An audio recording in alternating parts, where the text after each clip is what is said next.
Tonight, we step into a room that smells like warm clay and old smoke, the kind of place where lamplight trembles on a tabletop, and every shadow looks like it has a secret.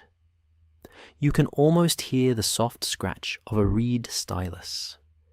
You can almost feel the grit under your fingernails as you press signs into a damp tablet that will outlive you, your town, and probably your entire sense of certainty. And the hook for tonight is simple and dangerously cozy. Sumerian texts might not reveal alien generals or glowing sky kings in the way the internet likes to imagine, but they do reveal something just as interesting. They reveal how people built gods on purpose, how they used divine language to organize real life, and how a word like Anunnaki could mean more than one thing depending on who was speaking and why.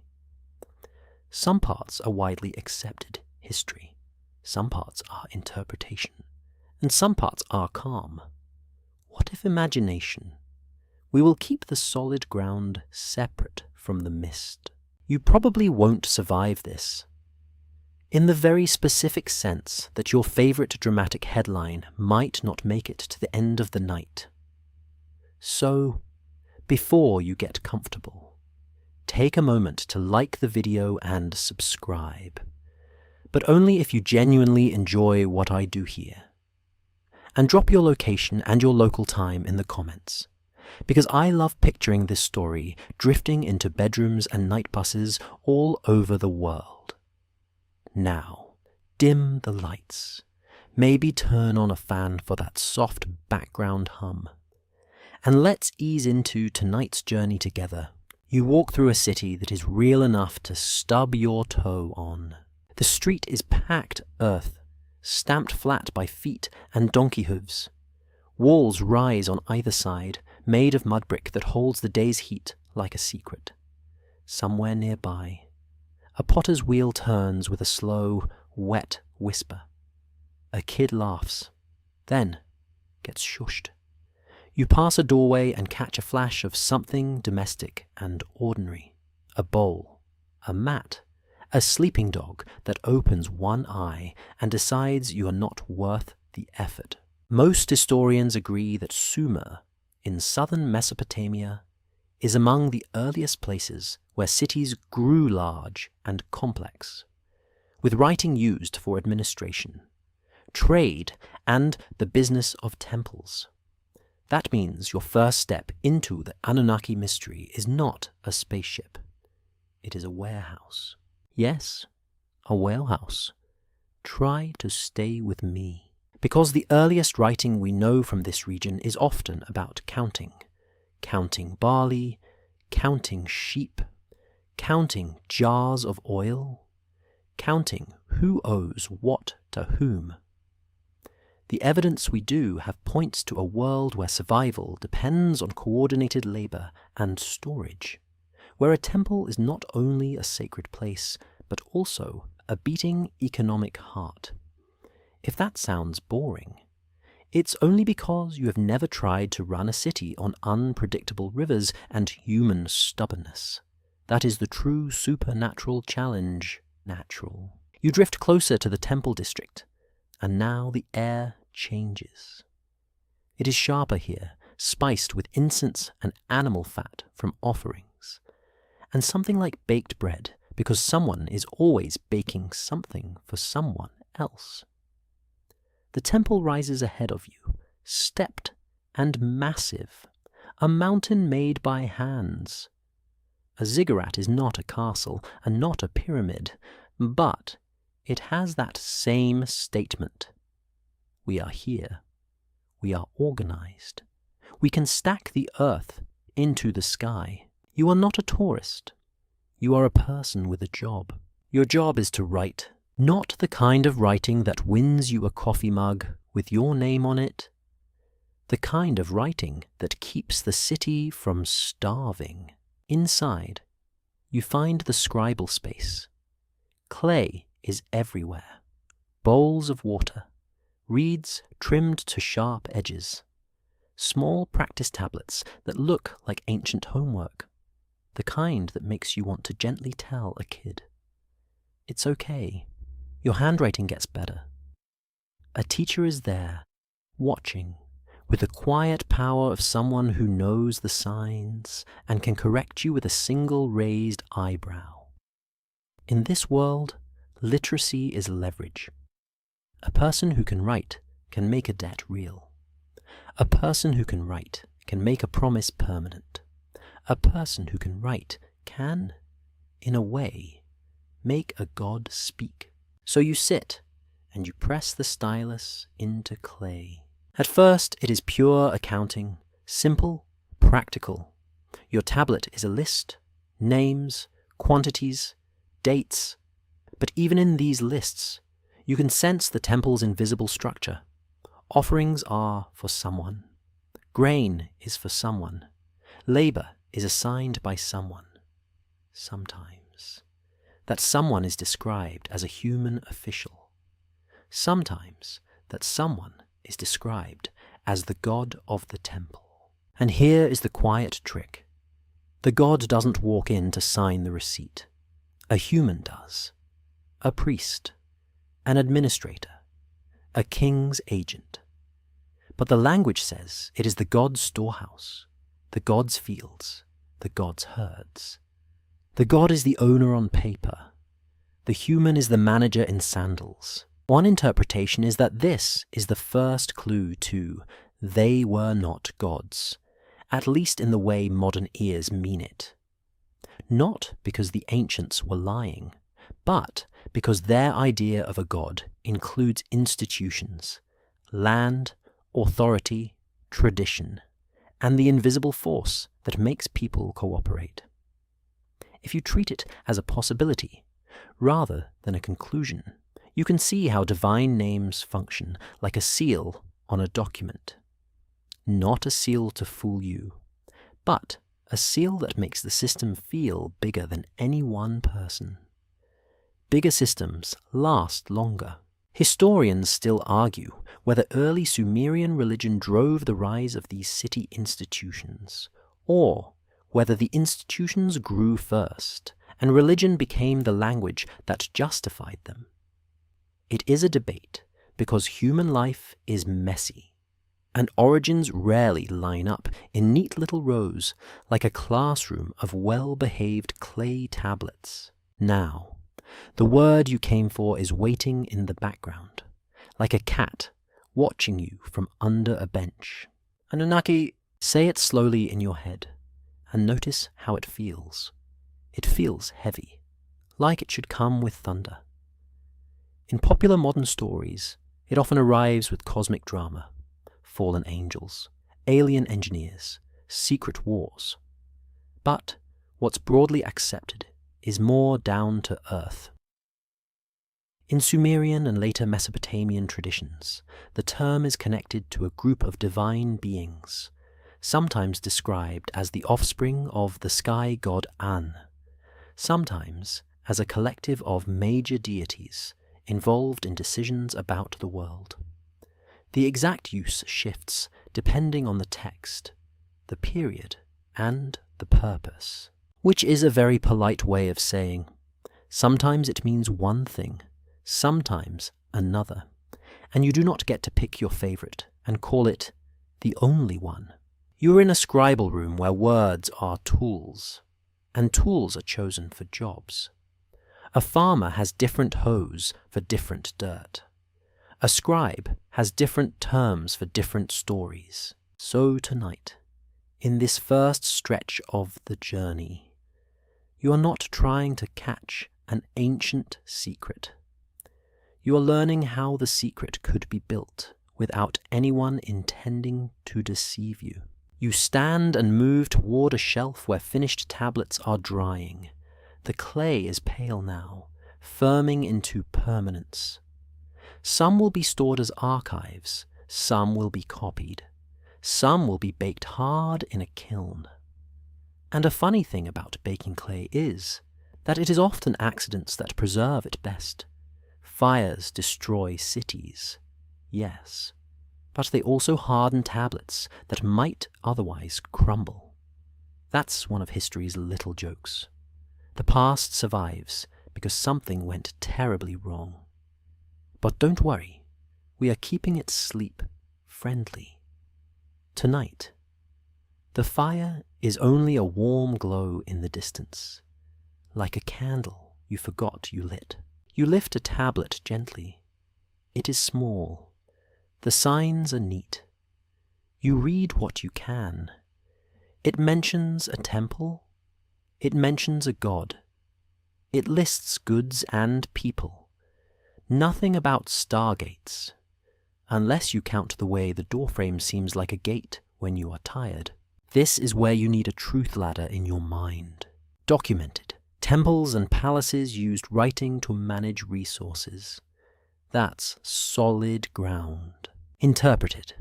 Divine ownership language might reflect how institutions claimed authority. That's a careful step into mist. Imagined. What if the gods are a way of describing the system itself? Like giving a face to the machine so people can love it or fear it. That's the cinematic mood, and you keep it labeled as mood, not proof.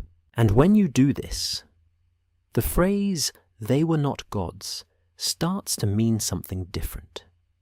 It might not mean aliens. It might mean the gods were partly paperwork.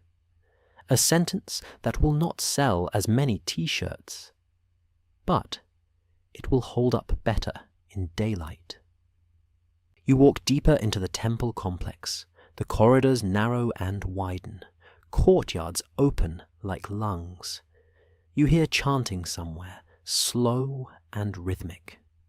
The kind of sound that makes your shoulders loosen even if you do not understand the words. That chanting is not only worship, it is also community memory. When people repeat something together, it becomes real in a social way. The evidence we do have points to ritual as a technology of cohesion, a way to synchronize a city's heartbeat. A priest passes you, carrying a small bowl. His face is calm, practiced. You notice something else. He is not acting like he expects gods to show up physically at any moment, like a celebrity surprise visit. He's acting like someone managing an ongoing relationship between the community and a sacred order. He's doing a job, and the job is serious. You reach an open area where goods are being delivered. Baskets of grain, jars sealed with clay stoppers. A goat that does not look thrilled about any of this. Workers unload, tally, nod. Someone calls out numbers. Someone repeats them. Someone writes them. The city becomes a loop of hands and signs. Now imagine you are a common worker. You do not read. You do not write. But you live inside this temple economy. You might receive rations. You might owe labor. You might be assigned to dig a canal or harvest a field. And you might be told, sincerely, that these fields belong to the god. That your work is for the god. That the god provides, and the god expects. One interpretation is that gods in Mesopotamia are not only supernatural beings, but also legal persons, like corporations with faces. That is a modern analogy, and it can be useful as long as you do not pretend it is perfect. A more cautious explanation could be that a divine ownership language is simply how these societies understood the world. Land was not just land, it was part of a cosmic order. Work was not just work, it was participation in maintaining balance. And if you mess with that balance, your neighbors will blame your bad behavior for the drought, which is a lot of pressure for someone who just wants to eat dinner and sleep. So where do the Anunnaki fit inside this? You listen to a story being told in a shaded corner, perhaps to apprentices, perhaps, to visitors. The storyteller's voice is smooth, practiced. He speaks of divine assemblies, of decisions made by powerful beings, of order imposed on chaos. You do not catch every term, but you catch the feeling. The gods are not only characters, they are the vocabulary of authority. When a decision needs weight, you say it came from the divine council. When a law needs permanence, you tie it to a god's will. When a city needs unity, you remind everyone that they share a sacred relationship with a patron deity. A fringe idea proposes that when ancient texts describe divine councils, they are literal reports of non-human rulers. This theory isn't widely accepted, but it keeps returning because it scratches a modern itch. It offers a tidy answer for why early civilizations could organize so quickly. Somebody must have taught them. But the evidence is thin, and if the evidence is thin, we'll say so. Most of what we actually see is human organization, human ambition, and human imagination working together, with gods as the language that makes it feel inevitable. Still, you are allowed a gentle what if. What if some of these stories are not only theology, but also social memory of real councils, real disputes, real alliances? What if Anunnaki, in a given text, is an elevated way of speaking about the elite? The ones who decide who eats and who works and who gets punished. What if the gods are the story people tell to explain why certain families always seem to end up in charge? That's a possibility, not a certainty. Let me rephrase that more carefully. It might be less about secret identities, and more about how language stretches. When a scribe writes, "the gods decreed," he may simply mean the authorities decreed, but in a way that sounds cosmic. In a society where the sacred and the civic are woven together, that distinction is not as sharp as it feels to a modern mind. You wander toward a schoolroom where young scribes are practicing. They repeat signs, copy lists, memorize stories. Education is not just for fun, it is for continuity. When you train scribes, you train the city's memory. And when you train the city's memory, you can shape what the city believes about itself. A kid looks up at you, eyes tired, clay smudged on his cheek. His tablet is filled with repeated wedge marks. He is learning discipline, patience, the art of making the same sign again and again until it becomes muscle. He is also learning something else, that the world can be pinned down by symbols, that reality can be managed by marks. If you are feeling sleepy, this is the perfect place to settle. The rhythm of writing is hypnotic. Press, lift, press. The fan hum in your room blends with the imagined murmur of the classroom. And here comes your first small joke for the night. Because the vibe is calm, but we are not turning into a museum brochure. You watch the teacher correct a student's sign, and you think, wow, even 5,000 years ago, somebody was basically saying, no, you drew the triangle wrong. Humanity is consistent. You step outside again into the evening air. The sun is lower, shadows stretch. The city's noises soften into a lullaby of distant voices and footsteps. In the distance, the temple's highest platform catches the last light, turning the mud brick gold. It looks like a staircase for gods, but you keep your feet on the ground. Most historians agree that these cities were built by people, sustained by labor, managed by institutions, and narrated by scribes. The evidence we do have points to religion as a living system that organizes meaning, not just a set of fairy tales. One interpretation is that the Anunnaki, in many contexts, are not a secret species, but a category within that system. A way to speak about divine authority and cosmic order. And if you want a cinematic what if, you can let your mind play with the image of a scribal room as a control room, where a handful of trained specialists decide which stories get copied and which ones fade like footprints in dust. You pause at a doorway. Inside, a small group is gathered around a bowl of water, murmuring a prayer. Their faces are tired but steady. They are asking for stability, for health, for a good harvest, for the river to behave. Their requests are not about conquering galaxies. They are about getting through the week. And this is where they were not gods becomes both simpler and more mysterious. Simpler, because the gods might be the language of human needs. More mysterious, because that language is powerful enough to build cities, enforce laws, and comfort people at night. You take one last look at the tablets stacked to dry. Each one is a tiny brick of time. Each one holds a piece of a real world. Some are mundane, some are poetic, some are legal, some are sacred. Some parts are documented, some are interpretation, and some are gentle imagination. The mystery isn't in what we know, but in what we can't confirm. You walk away slowly, and as you do, you feel the question settling in like a blanket.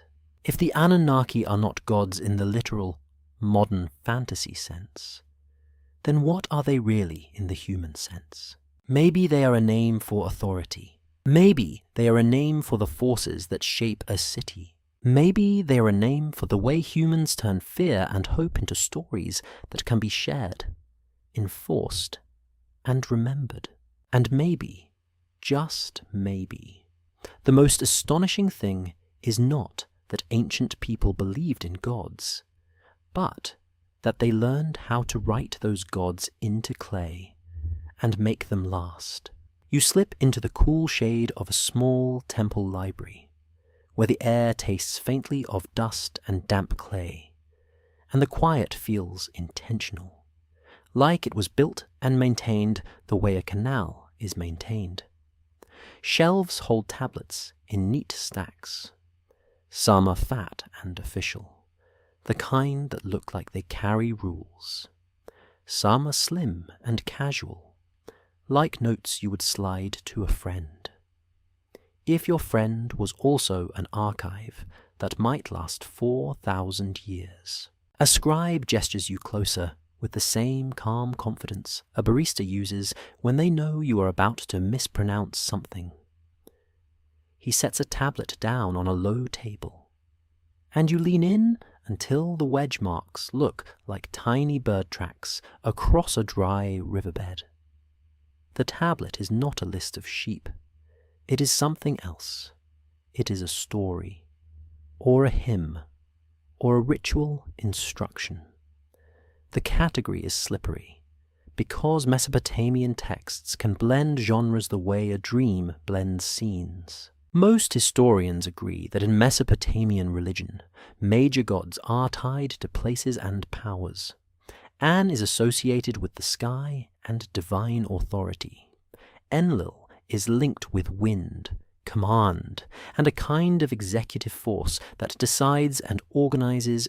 Enki, often called Ea in Akkadian contexts, is tied to wisdom, sweet water, craft, and clever solutions. The evidence we do have points to city life where temples are dedicated to particular deities, and where political identity often overlaps with religious loyalty. Your city is not just your city. It is the city of a god. Now you watch the scribe trace a sign with his finger, like he is reminding the clay who is in charge. He speaks the word you came for. But he does it without drama. Anunnaki, not shouted, not whispered, just stated. And immediately you feel the problem. The word does not sit still. One interpretation is that Anunnaki is not a single, fixed roster, like a sports team with matching jerseys. It can behave more like a category label. In some contexts, it points to a group of important deities, sometimes described as descendants of An, sometimes connected to decision-making in divine assemblies.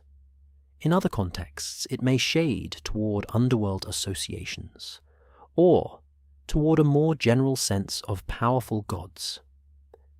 The same term can carry different weight, depending on the story being told, and the time it was told in. That is how language works when it lives for centuries. Words drift. Words collect extra meanings like lint.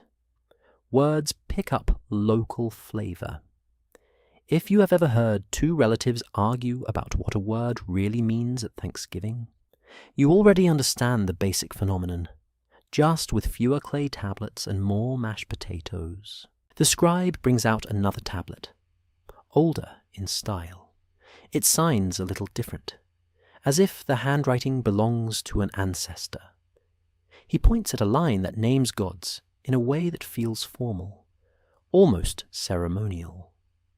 Names are not just names here. Names are functions. Names are jurisdiction.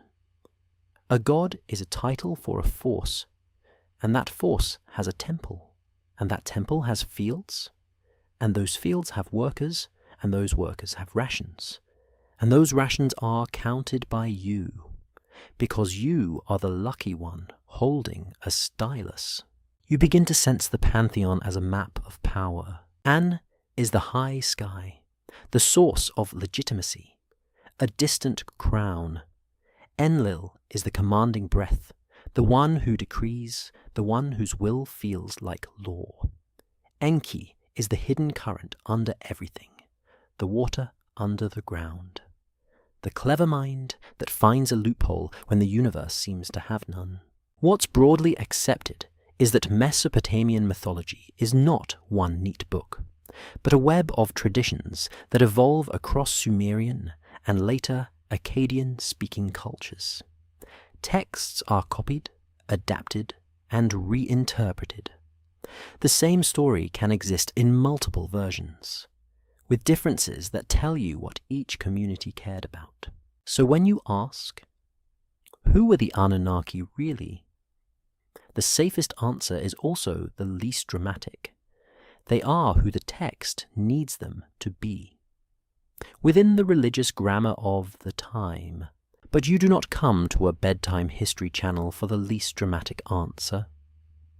You come for the calm mystery.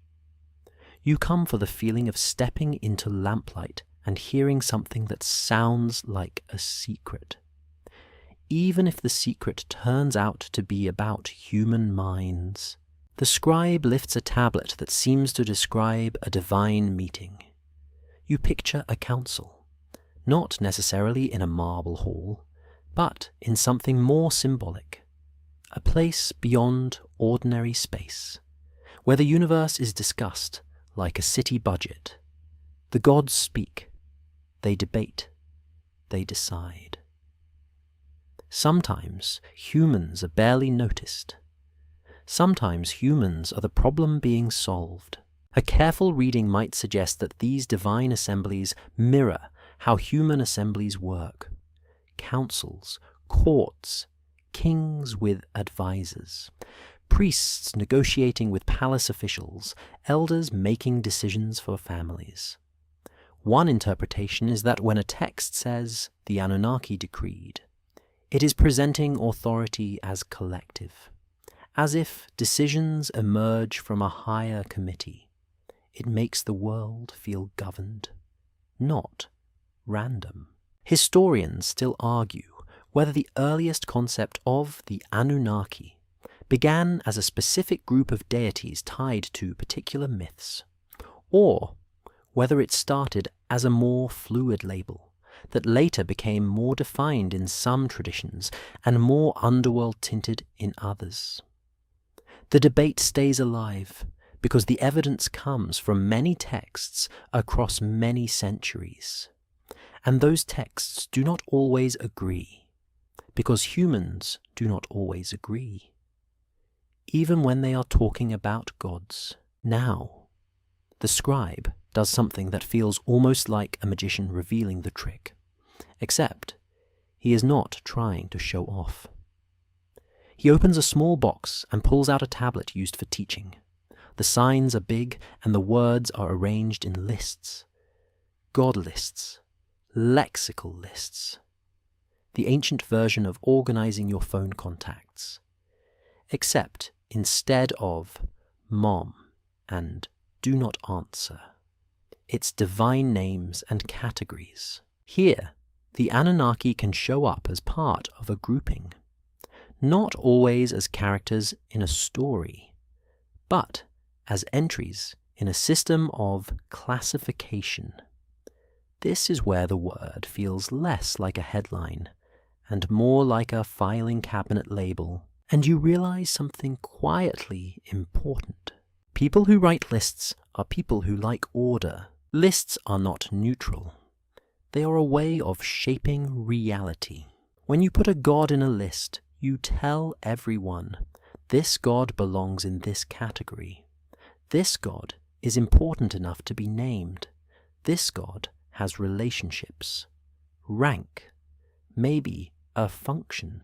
It is possible that the Anunnaki label is sometimes a way of saying, these are the big ones, the ones who count, the ones whose names carry weight in rituals and kingship, the ones a city cannot ignore. You walk with the scribe into a courtyard where a small group is practicing a ritual recitation. Their voices are low. The rhythm is steady, like a slow train. A priest holds a small cup of water, and you notice the care with which he handles it. In Mesopotamian thought, water is not just water. Fresh water can be sacred, cleansing, life-giving. It is tied to Enki's realm and to wisdom that flows under the surface. You watch the ritual and notice how much of it is about boundaries. What is inside? What is outside? What is pure? What is not? What is ordered? What is chaotic? In a floodplain, boundaries matter. When the rivers rise, boundaries vanish. So you build boundaries in ritual, in law, and in story. One interpretation is that the divine world is a mirror of this.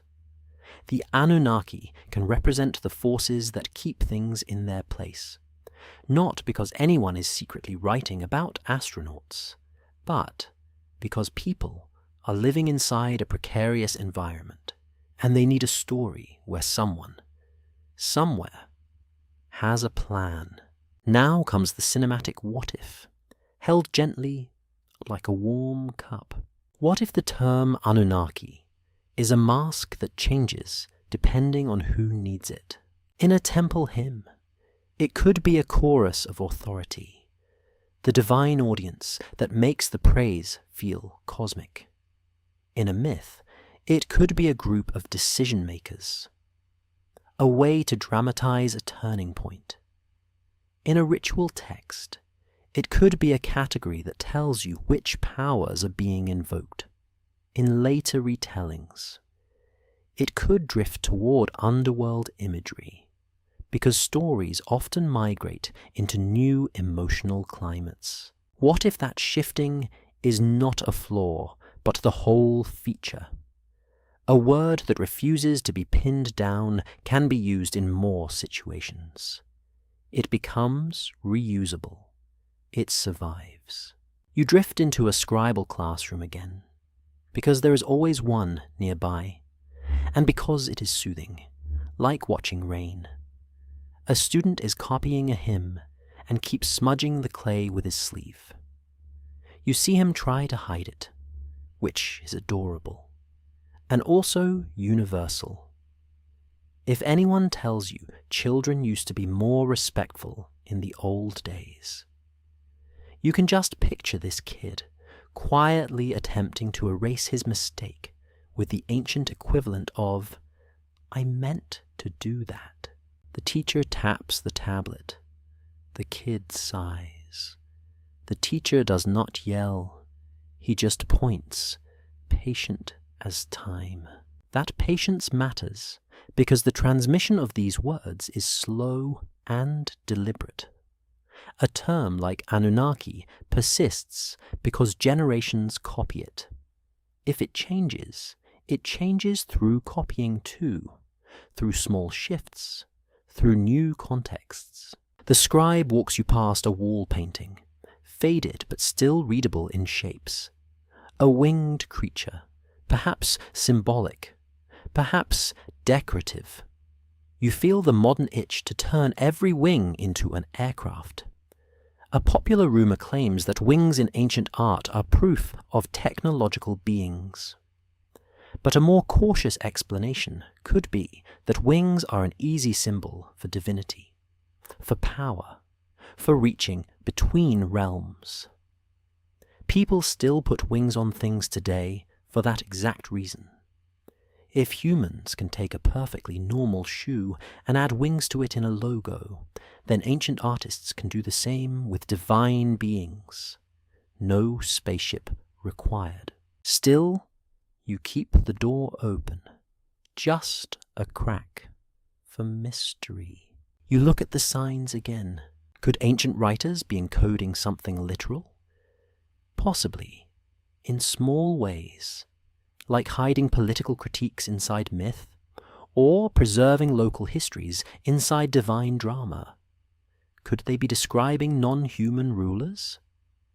That is a fringe idea, and it is not supported by strong evidence in a mainstream scholarship. If we treat it as a possibility rather than a conclusion, it becomes a mood, not a claim, a story flavor, not a verdict. And the mood is powerful because you can feel the night around the city, the star-filled sky over the flat land, the sense of being watched by something huge. Even if that something is just the universe itself, you step into an open space where people are gathering for a festival. Music, simple and pulsing. Food smells. Someone is laughing too loudly. Someone is trying to dance with the confidence of a person who has never seen themselves dance, which is brave, and also slightly painful to witness. This is your second little joke, and you let it pass through your mind like a soft breeze. Even in the cradle of civilization, there is always one guy who thinks he invented rhythm. In the festival context, divine names become communal. They are spoken by many mouths. They become belonging. The gods are not only in texts. They are in the way people organize time, celebrate harvests, mourn losses, and swear oaths. So when Anunnaki appears in a text, it is not floating in a vacuum. It is plugged into a lived world.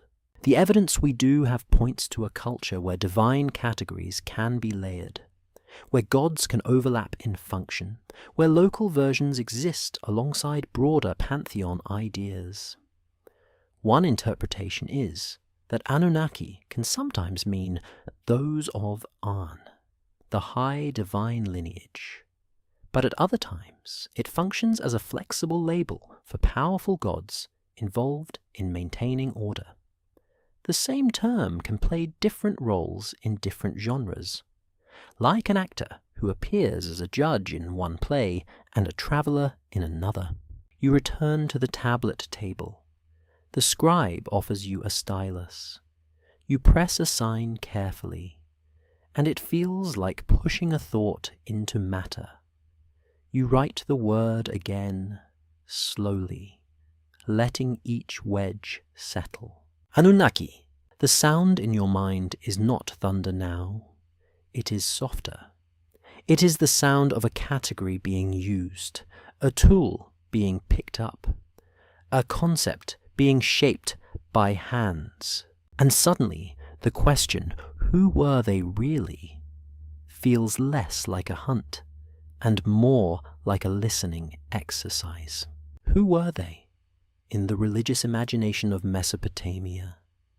Powerful divine beings, sometimes a collective, sometimes a council, sometimes a classification. Who were they in the social reality beneath the imagination? A way to talk about authority, fate, order, and the systems that hold a city together. Who were they in the cinematic what-if that makes your eyelids heavy, a mask shifting in the lamplight, hinting that the story might be pointing at something else? You set the stylus down and let the quiet return. Outside, the night air cools the mud brick walls. A dog barks once, then decides sleep is better. You feel the steady hum of the city, not as noise, but as a living machine, and you understand that the most ancient mystery is not always a hidden creature. Sometimes it is a word that changes shape, and the human need that keeps using it. You step into a long, narrow room where the ceiling is low enough to keep voices polite. The walls are lined with storage jars and sealed baskets. Everything here has a lid, a stopper, a knot, or a stamp, because everything here is meant to be controlled. A man with a shaved head and a clean fringe of beard waits at a small table, and the table is already covered with clay ceilings. Little lumps of clay pressed with tiny images, rolled with cylinder seals, that leave behind miniature scenes like an ancient signature. This is not the dreamy side of religion. This is the working side. Most historians agree that Mesopotamian temples and palaces function as administrative centers, with officials managing labor, food supplies, land, and craft production. The evidence we do have points to a world where writing, sealing, and record-keeping help build authority. You can almost taste how power works here. It tastes like barley and bureaucracy. A clerk gestures you to sit. He speaks like someone who has repeated the same instructions 10,000 times and will repeat them 10,000 more. You are assigned a task. Record the incoming goods. Another scribe handles outgoing distributions. Another tracks labor assignments. Another keeps a tally of livestock. And above all of you, like a roof, are titles: priest, overseer, steward, chief administrator, sometimes a royal representative, sometimes a family member of the ruler, because nothing says, "Trust me," like appointing your cousin to manage the temple warehouse. You hold a tablet and watch as a worker sets down a basket of dates. The clerk calls out the quantity.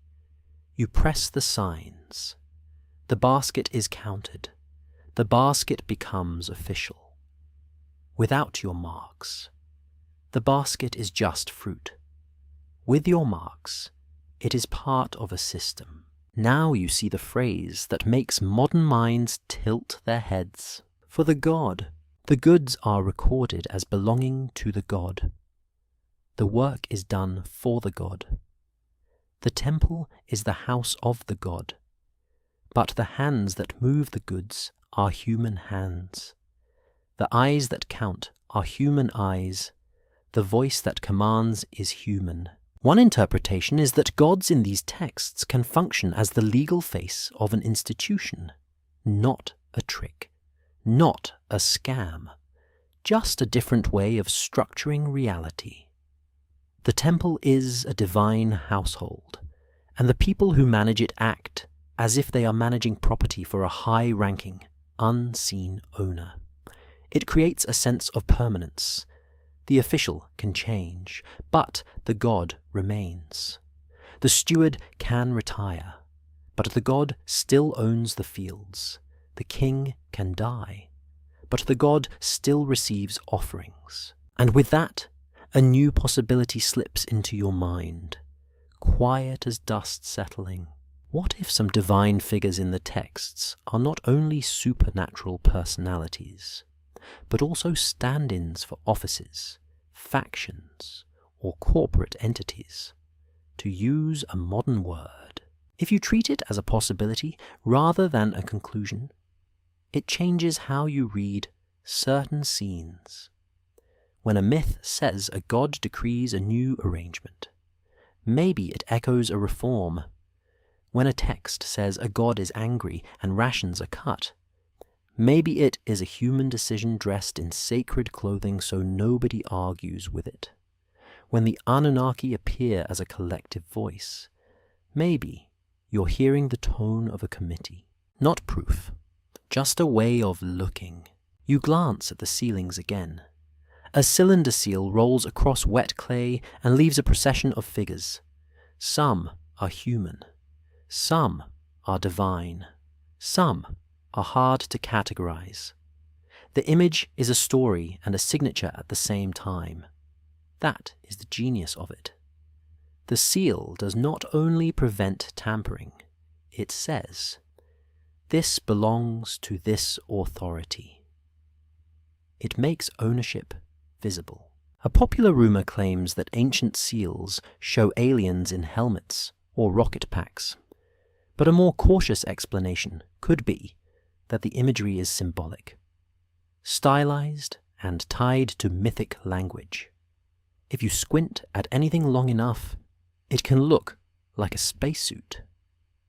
If you squint at my neighbor's trash can on a foggy morning, it can look like a mysterious monolith.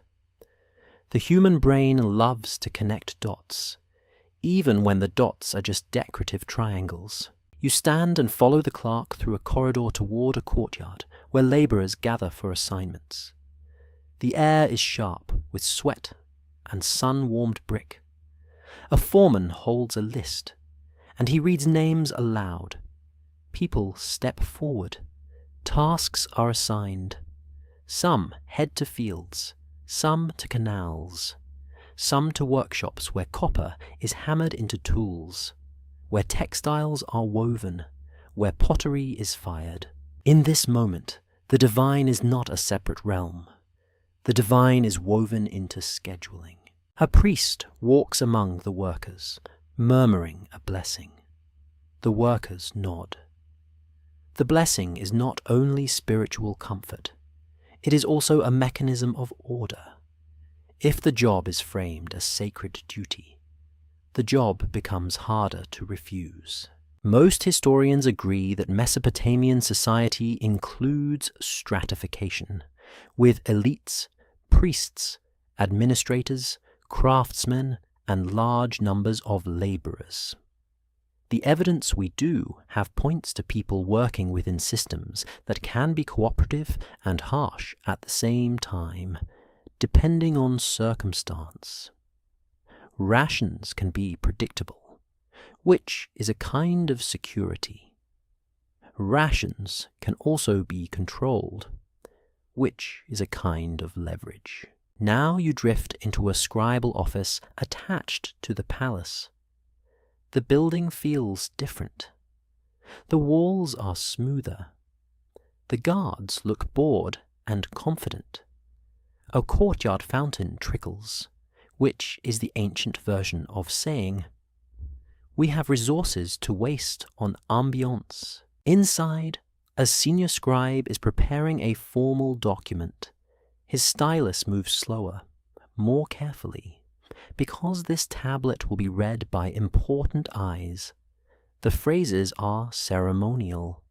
The names of gods appear, but not casually. They are invoked like witnesses. The king's authority is not presented as raw force.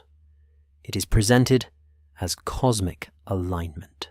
One interpretation is that royal texts use divine language as political technology.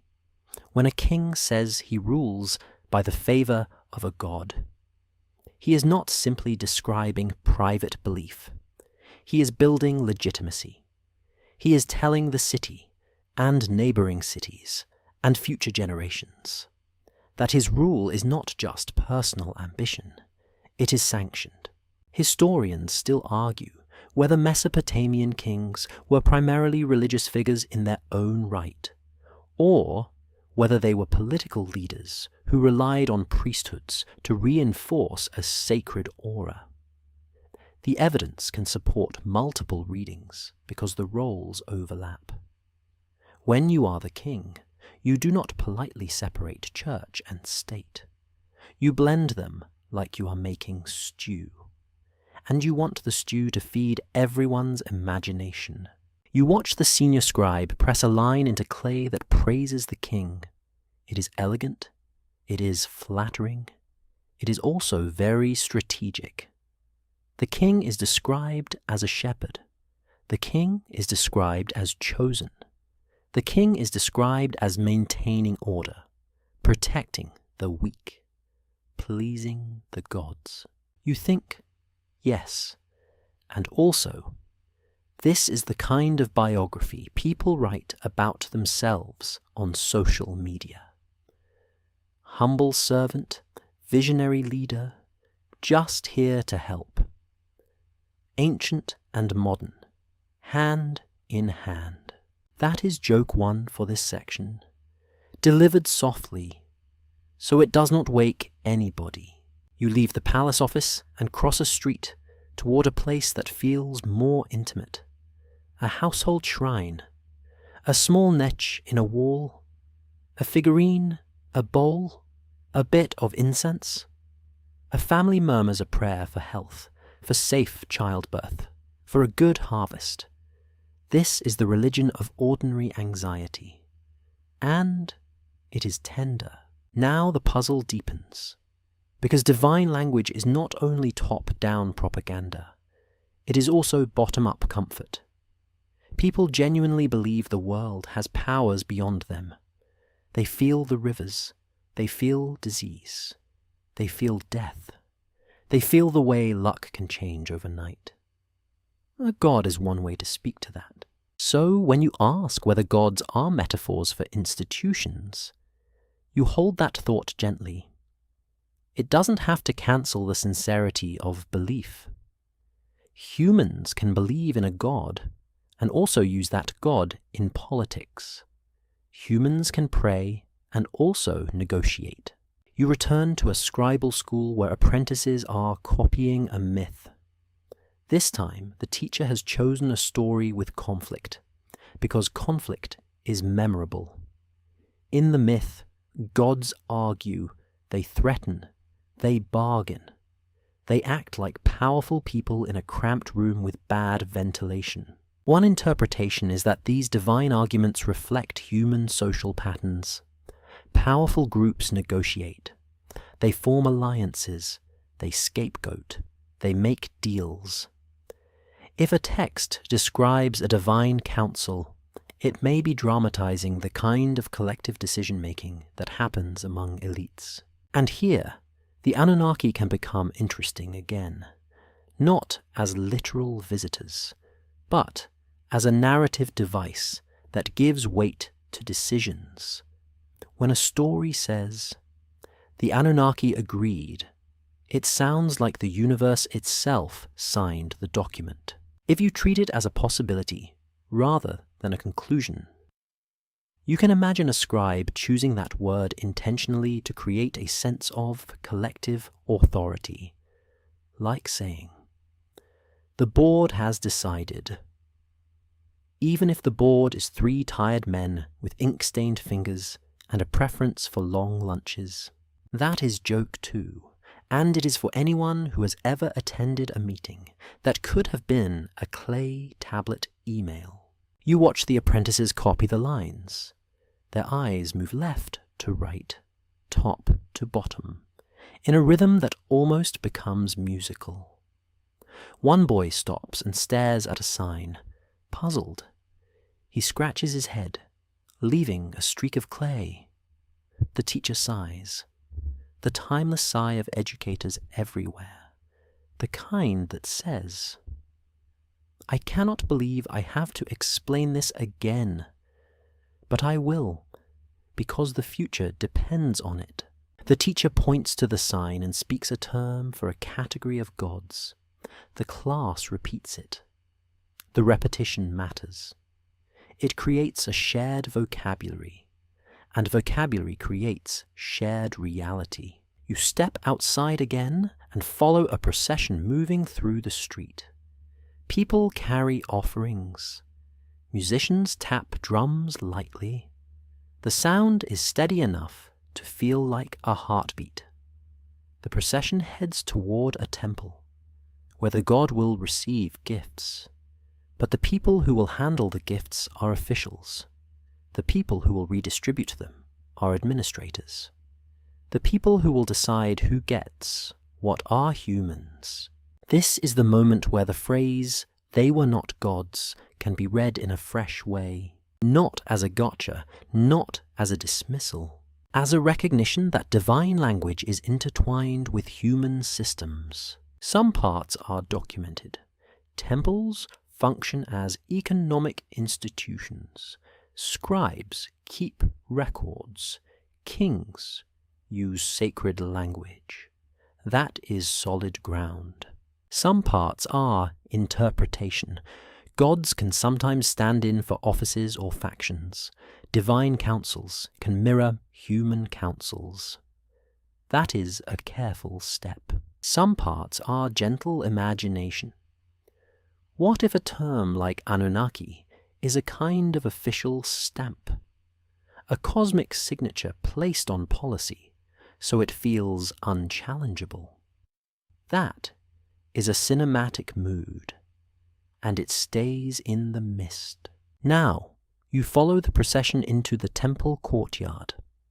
A priest lifts his hands and recites words that have been memorized, repeated, preserved. He speaks of order and prosperity.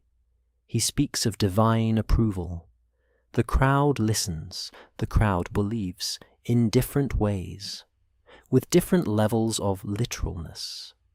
Belief is not a single switch. It is a whole dimmer.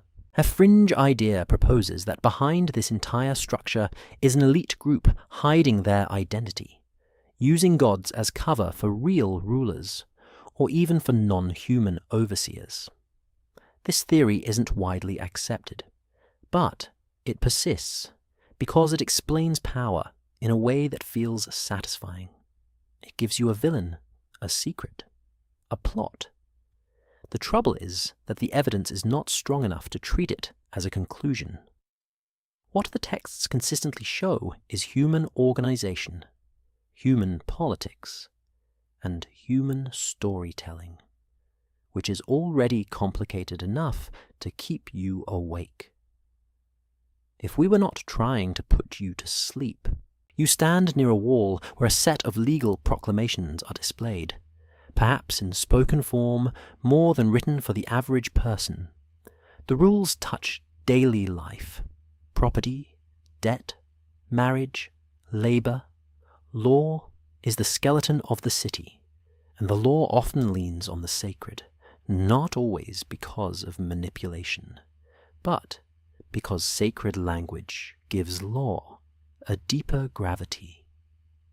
Most historians agree that Mesopotamian legal traditions evolve over time, but commonly frame justice and order as part of a cosmic balance. The evidence we do have points to law as a human invention that is reinforced through religious concepts. The gods watch, the gods judge, the gods punish oath breakers. If you are an official, invoking divine oversight is useful. If you are a common person, believing in divine oversight can be reassuring. It means someone, somewhere, cares that the world is fair, even when it is not. You feel the night settle over the city like a shawl. The drums soften. The procession disperses. People return to homes, to sleeping mats, to small lanterns. And you are left with a final image, calm and slightly eerie in the best bedtime way. A scribal room at night. A single lamp. A senior official unrolls a seal and presses it into clay. He is not summoning lightning. He is authorizing grain. And yet, in the language of the text, the authority belongs to the gods. Perhaps to a patron deity. Perhaps to the collective voice of the Anunnaki in a story. The system speaks in divine terms because divine terms make systems feel eternal. You breathe in slowly, tasting dust and warm brick. You let the thoughts settle. They were not gods, maybe, in the modern sense of literal sky beings, walking among humans. They were gods in the Mesopotamian sense, which includes institutions, authority, ritual, and the shared imagination that binds a city together. And if you want your last, soft what-if for the night, you let it hover like smoke near the ceiling. What if the true power of the Anunnaki is not that they came from somewhere else, but that their name could make humans obey, cooperate, and believe all at once? That is not a certainty. It is a possibility, and it is suggestive, not conclusive. You let your eyes grow heavy as the lamp flickers, and the city's quiet administration becomes a lullaby of counted goods and whispered decrees. You find yourself in a courtyard where the air smells like crushed reeds and sun-warmed plaster, and the sound of footsteps has that soft, muffled quality that tells you the ground is packed tight from years of ritual traffic. A doorway opens into a hall that feels ceremonial, even when no ceremony is happening. The walls hold carved stone door sockets and painted patterns. Torches sit in brackets like they are waiting for an audience. A guard nods you through, not because you look important, but because you are carrying a tablet and nobody wants to interfere with paperwork. Paperwork is sacred everywhere, in any era. Inside, a royal scribe sits with a stack of clay tablets that are not about sheep or oil. These tablets feel heavier, even before you read them. The language is grander. The signs are deliberate. The text is built to last. Most historians agree that Mesopotamian kingship is wrapped in sacred narrative, and that royal inscriptions and king lists help legitimize rule by connecting rulers to divine favor, ancestral lines, and cosmic order. The evidence we do have points to an ancient political world where being king is not merely having the biggest army. It is being able to claim you belong in the story of the universe. The scribe slides one tablet closer. You lean in, and the signs begin to resolve into the idea of a list, a sequence of rulers, a rhythm of names. You can feel the intent, even if you do not catch every nuance. This text is trying to create continuity. It is trying to make leadership feel inevitable. And here is where your mind, even in sleepy mode, should gently perk up. Lists are persuasive. A list says, "This is the order things go in." It implies stability. It implies that time itself respects the sequence. The king list tradition is not only record-keeping, it is narrative architecture. One interpretation is that when a list claims certain kings ruled for impossibly long spans, it may be emphasizing mythic grandeur rather than offering a modern-style chronology. A more cautious explanation could be that these exaggerated reign lengths carry symbolic weight. highlighting a distant era when the world was imagined as different, more fluid, more connected to the divine. The solid ground is that these lists exist and were copied. The mist is what each number is meant to convey. Historians still argue whether the earliest portions of king lists preserve fragments of real memory, or whether they are primarily ideological constructions meant to make later political arrangements feel ancient and sanctioned. The debate matters because it shows you something crucial. Ancient people were not passive believers. They were editors of reality. You stand in the hall and watch officials move in and out.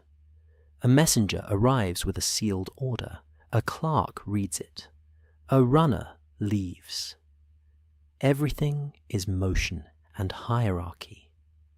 And the king, whether present physically or not, is felt as a center of gravity. A priest enters, and the mood shifts slightly. The priest doesn't bow to the scribes. The scribes do not bow to the priest. They exchange formal respect, like two departments that need each other but also compete for influence. The priest speaks of a ritual, an upcoming festival, an offering schedule.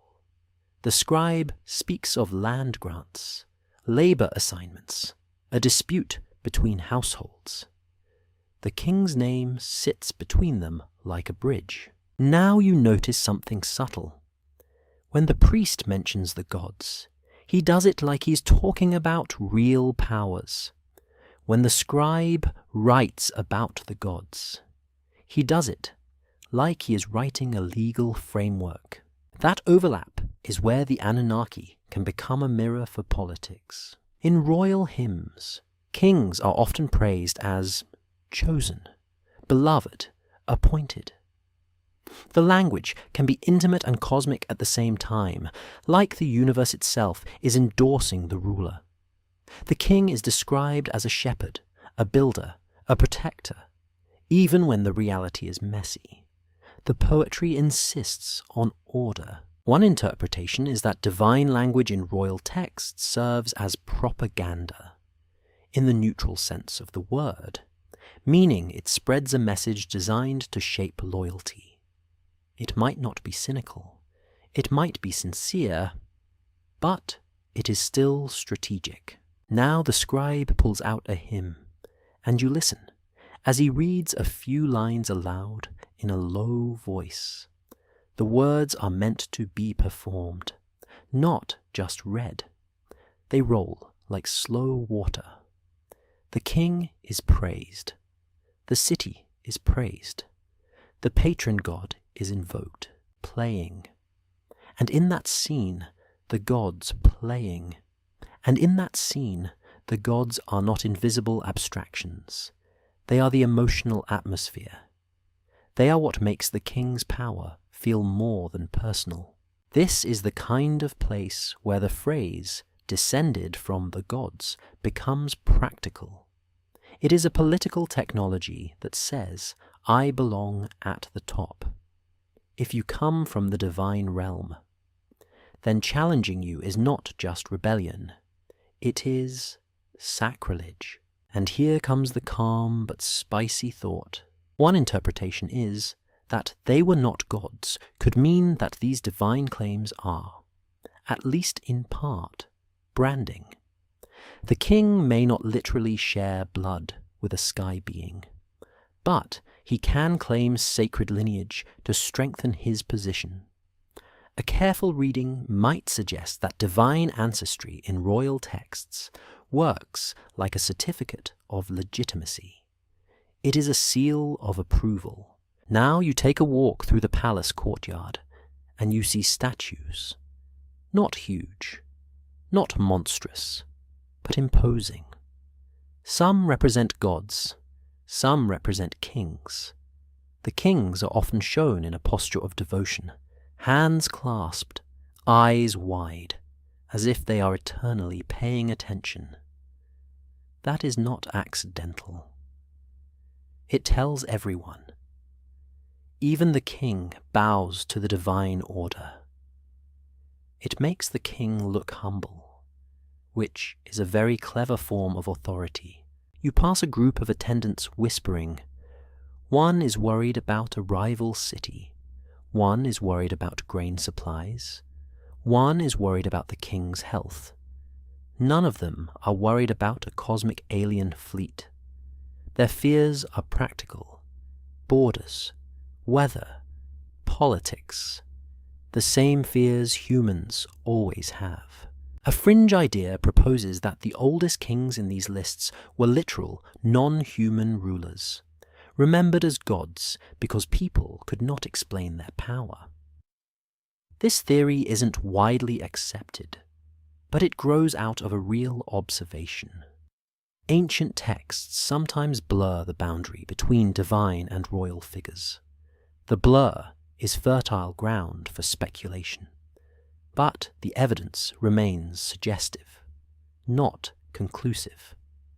Most historians agree that mythic language in king lists and hymns is a feature of how ancient societies narrated authority, not a hidden confession of extraterrestrial dynasties. You keep the solid ground separate from the mist. Solid ground, royal inscriptions, and lists are tools of legitimacy. Mist, whether the oldest names reflect real individuals, symbolic figures, or a blend. Now comes your cinematic what if, gentle and labelled. What if the Anunnaki, in certain royal contexts, are a way of saying the highest circle, the kind of phrase that lets a king imply he is connected to the ultimate decision-makers of the cosmos, not because he literally attends meetings in the sky, but because he wants his audience to feel that his rule is backed by the deepest possible authority. You walk into a small audience hall. The floor is swept clean. The walls are decorated. Our throne platform sits at the far end. No king is present right now, but the space holds his absence like a heavy perfume. You imagine petitioners kneeling, offering gifts, asking for judgments, and behind every judgment, there is the question of legitimacy. Why should this person decide? The answer, in this world, is often framed as divine alignment. Now you notice a set of tablets stacked near a pillar. They look like land grants. The text describes boundaries, fields, canals. The king grants land to a temple, or to an official, or to a favored family. The land is described in sacred terms. A curse is sometimes included for anyone who violates the grant. The curse calls on gods to punish the violator. This is where myth and lore clasp hands. A curse is not only superstition, it is enforcement. If you cannot rely on a police force to guard every field, you rely on fear of divine punishment to keep people honest. It is a psychological fence. And this is joke one for the section. Soft and sleepy. Ancient lawmakers invented the original terms and conditions, except instead of clicking, I agree, you get cursed by multiple gods. Customer service was intense. You step outside again and hear chanting from a nearby temple. The king might participate in rituals, offering gifts, performing devotion. This reinforces the idea that his authority is not purely political. It is cosmic. Most historians agree that kings often present themselves as builders of temples and restorers of order. The evidence we do have points to rulers commissioning monumental projects that serve practical needs and sacred symbolism. Building a temple is not only worship. It is a public works project that creates jobs, reinforces central control, and shows the city that the king can mobilize resources. One interpretation is that architecture itself becomes a political argument. A ziggurat rising over a city says, "We are organized, we are favored, we are stable."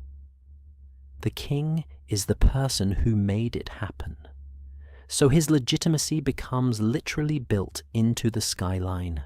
You wander to the edge of the city where fields stretch out. Canals glint under moonlight.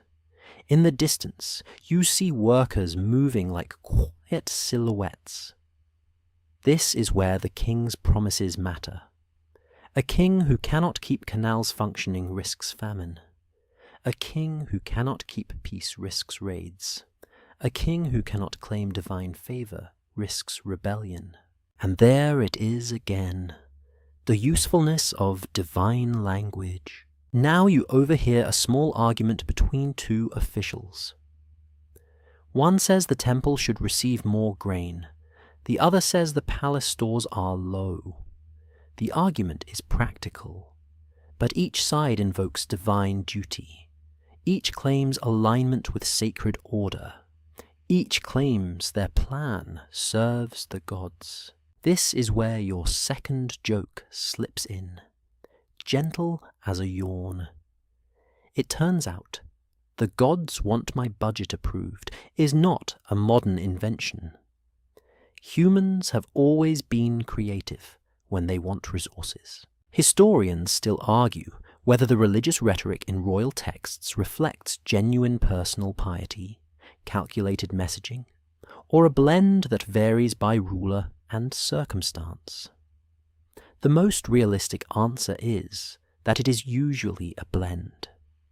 Humans can be sincere and strategic at the same time, sometimes without even noticing the difference. You stand at the palace gate as night deepens. Torches flicker. Guards shift their weight. The city settles. Somewhere a dog sighs like it has bills to pay, and you let the main idea of this section settle into your body like a warm blanket. In these texts, divine ancestry and divine councils can be a way of constructing legitimacy. The Anunnaki, as a divine category, can help kings sound like they rule with cosmic backing. That doesn't mean the kings were secretly gods in a literal sense. It means they use sacred language to stabilize power, to persuade, to intimidate, and to comfort. Some parts are documented. King lists and royal inscriptions exist, and they frame authority through divine connection. Some parts are interpretation. Exaggerated reigns may be symbolic. Divine language may function as ideology. Some parts are gentle imagination. What if every mention of the highest gods is also an attempt to place human politics inside a celestial courtroom, so the verdict feels final? You breathe out slowly. The palace lights blur slightly. The city's sounds soften, and the question stays calm, like a candle you do not blow out yet. If they were not gods, then maybe they were the names that made kings feel inevitable. You step into a temple courtyard just as the day turns warm and bright, and the whole place feels like a living engine. Not a mystical engine with glowing crystals, but a practical engine with sweating humans, creaking carts, and piles of grain that smell like sun and dust. Pigeons strut around like they own the courtyard, which is bold behavior for an animal that can be chased off by a bored child with a stick. The pigeons do not care. They have an attitude. And apparently that attitude has been genetically selected for over thousands of years. Most historians agree that Mesopotamian temples are deeply involved in economic life, organizing labor, managing land, storing surplus, and redistributing rations. The evidence we do have points to temple complexes functioning like large households with many dependents, including workers, craftsmen, administrators, and priests. You do not enter a temple and find only prayer. You find schedules, storage, and the constant movement of goods. A steward leads you across the courtyard toward a row of storehouses. The doors are sealed with clay impressions. The seals show tiny scenes, maybe a banquet, maybe a worship scene, maybe a symbolic animal. The steward checks the seal, nods, and breaks it. Inside is barley, the kind of barley that makes bread beer, and the difference between stability and panic. A clerk calls out numbers. You press them into clay. Your stylus moves at a steady pace, because if you rush, you make mistakes. And mistakes in a ration system are how you accidentally start a riot. No pressure. A group of women sits in the shade, spinning and weaving. Their hands move with the kind of speed that looks like magic until you realize it is skill, repetition, and necessity. Nearby, a potter unloads fresh jars, a metalworker delivers tools, a herdsman brings word of livestock counts. It is all connected. One interpretation is that many temple offerings described in texts can be read as more than religious gifts. They can also be the language used for taxation, dues, and institutional intake. A more cautious explanation could be that for the people living here, there is no clean separation. Giving to the god is giving to the temple. Giving to the temple is feeding the city. Feeding the city is maintaining divine order. The same action sits in multiple layers of meaning. Now you hear the term Anunnaki, spoken in a low chant by a priest. It is not shouted like a war cry. It is used in a ritual context, like calling on a category of powers to witness, to bless, or to stabilize. And that nudges you into tonight's key development. What if the Anunnaki, in the lived experience of temple life, are less like individual characters, and more like a way to name the invisible structure that makes everything feel watched and weighted? You move into a side room where rations are being distributed. Workers line up with bowls. A clerk measures grain with a practiced scoop. Each portion is controlled, not tiny, not generous, just exact. It is not personal. It is arithmetic. A tired man steps forward and receives his share. A tired woman steps forward and receives hers. A child steps forward and receives a smaller portion. Everyone watches because fairness is not a luxury. Fairness is the glue.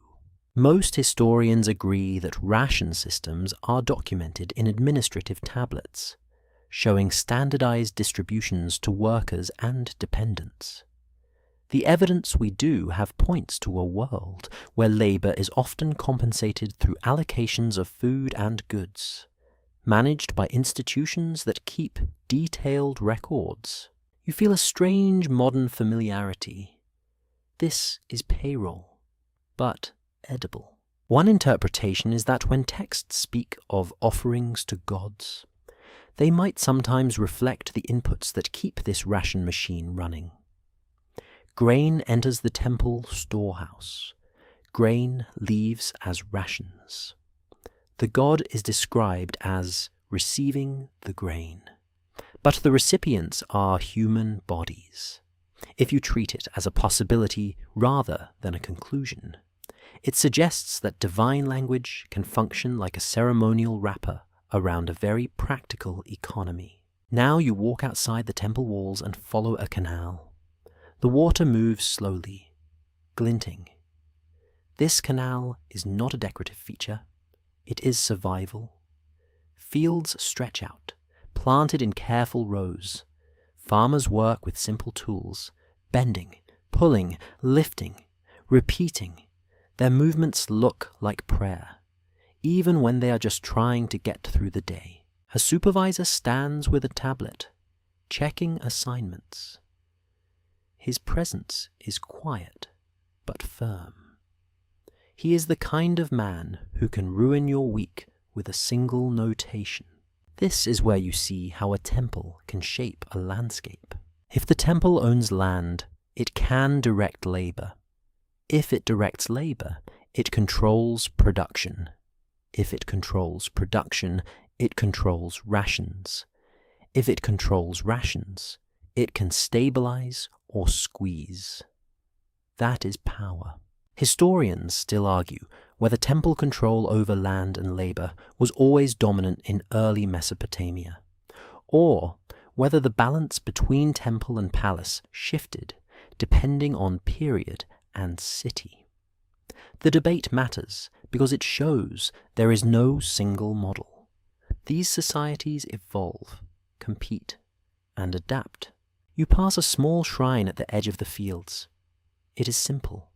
A niche in a wall, a little figurine, a few bits of food left as offerings. This is the grassroots layer, where people bring small gifts, not because a steward ordered them, but because uncertainty makes humans want to negotiate with the universe. You watch a farmer place a handful of grain in the shrine. He murmurs a request, not for cosmic revelation, for the river to behave, for pests to stay away, for his child to stop coughing at night. This is the emotional foundation beneath the institution. Now, the temple steward takes you to a workshop area where a team is producing textiles. The room is warm and smells like wool and human breath. Spindles turn, looms creak. The rhythm is hypnotic. A supervisor counts finished cloth pieces like they are coins. Textiles are valuable. They can be traded. They can pay debts. They can be offerings. They can be rations. They can be gifts that build alliances. You realize that a temple is not just receiving goods. It is producing them, organizing production, and using production to connect the city to a wider network. One interpretation is that the temple is a kind of centralized machine, and the gods are the story that makes the machine feel morally anchored. The machine exists because people need coordination, but it continues because people accept its authority. Now comes the cinematic what if, held softly. What if the Anunnaki are not only gods in a spiritual sense, but also a way of naming the collective weight of this system, the way it seems bigger than any individual? When you cannot see the gears, you describe the machine as a divine order. You give it faces, names, councils, and decrees. That is a possibility, not a certainty. A fringe idea proposes that temple economies are actually designed to support non-human overlords who demanded tribute, and that the Anunnaki are those overlords. This theory isn't widely accepted, and it has a problem. The mundane records are overwhelmingly mundane. They show humans managing human needs.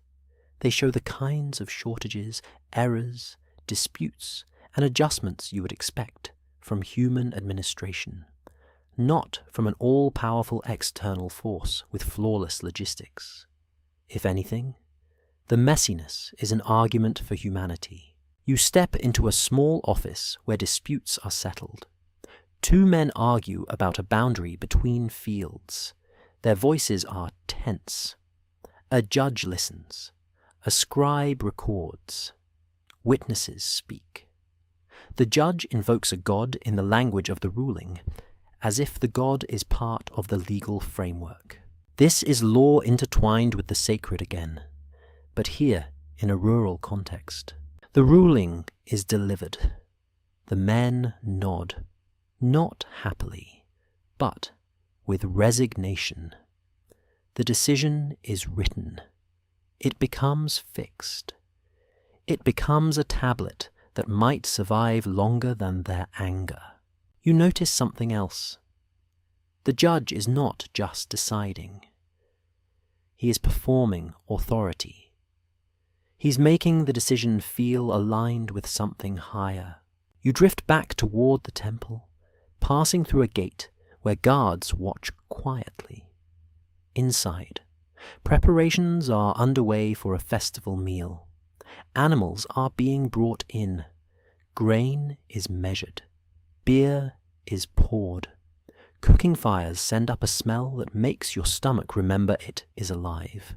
The festival is public. It is also political. A feast can be generosity. A feast can be display. A feast can be a way to remind everyone who controls surplus. Now you get your first gentle joke for this section. There is nothing more spiritual than realizing the gods love it when you bring snacks. Even the divine council appreciates good catering. You stand in the crowd as the priest recites words that frame the feast as sacred. People listen. Some are moved. Some are hungry. Some are both. Which is a very honest combination. The priest mentions the Anunnaki as witnesses to the order being maintained. The phrase lands like a stamp. It says, this is not just food, this is balance. This is the city continuing.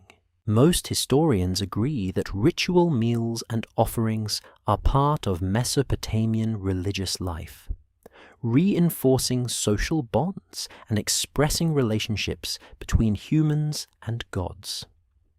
The evidence we do have points to these rituals serving both spiritual and communal functions, often within the same event. One interpretation is that calling on groups of gods like the Anunnaki in ritual language can enhance the sense of legitimacy and cosmic attention.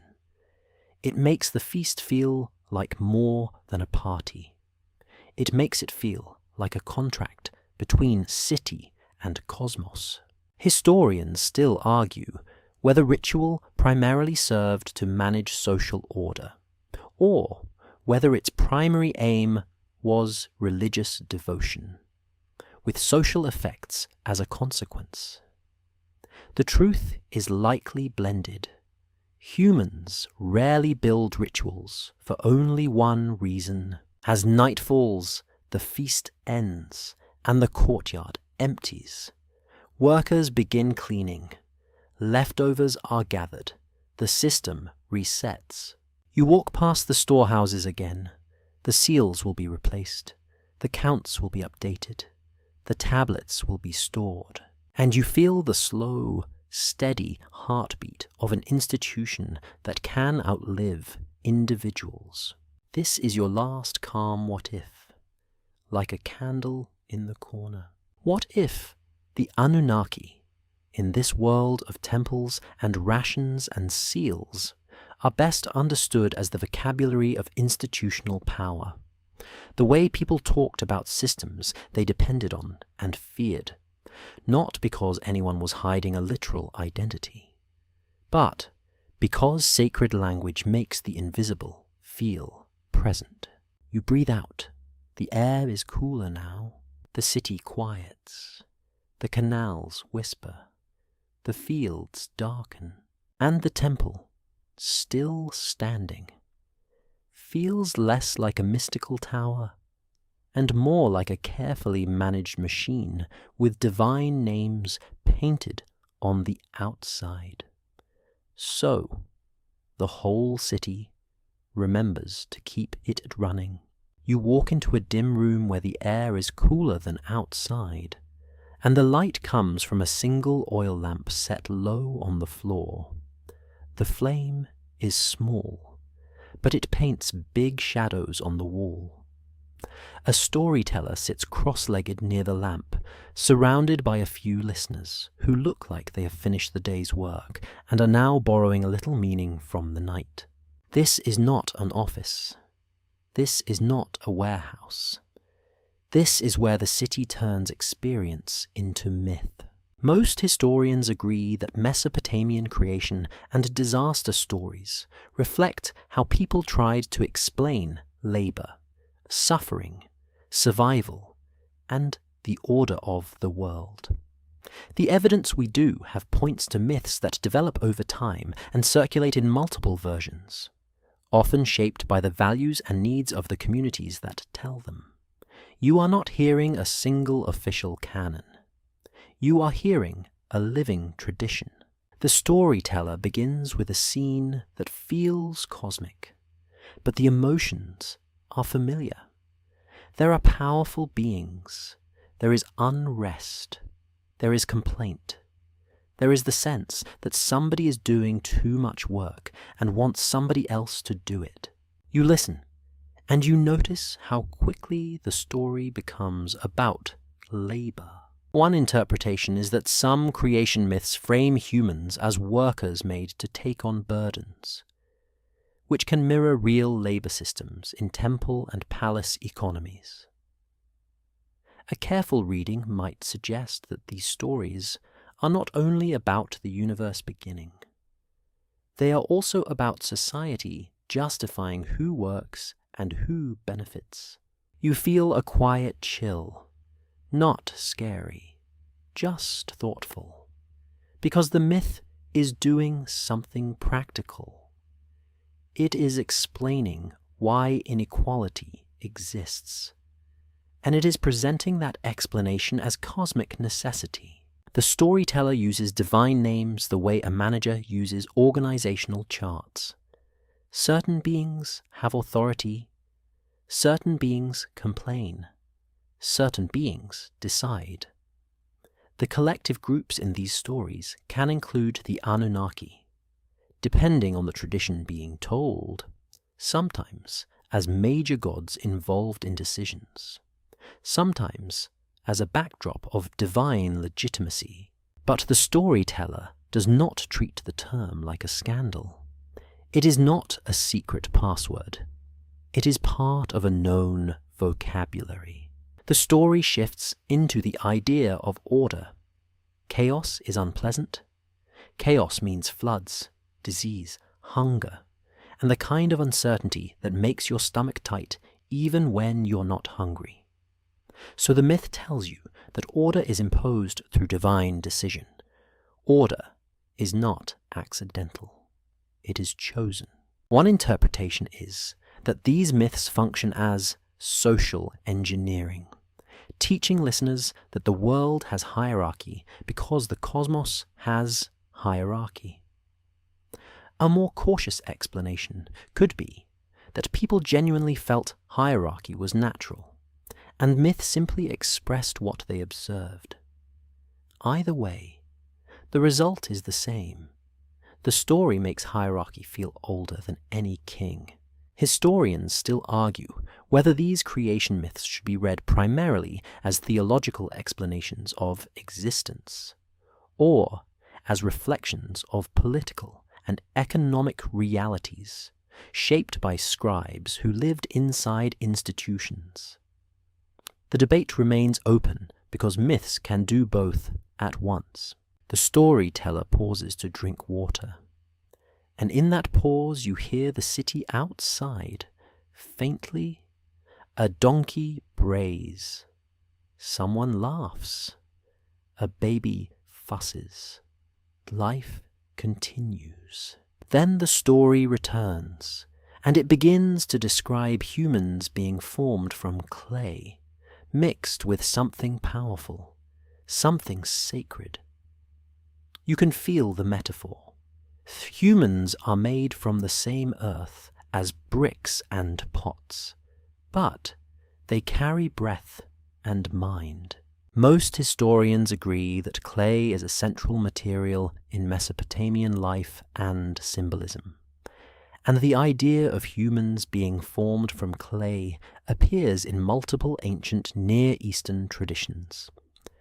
The evidence we do have points to this image resonating strongly in a world where people shape clay daily. One interpretation is that clay plus divinity is a way to express both humility and importance. You are made of dirt, so do not get arrogant. You are touched by the sacred, so do not despair.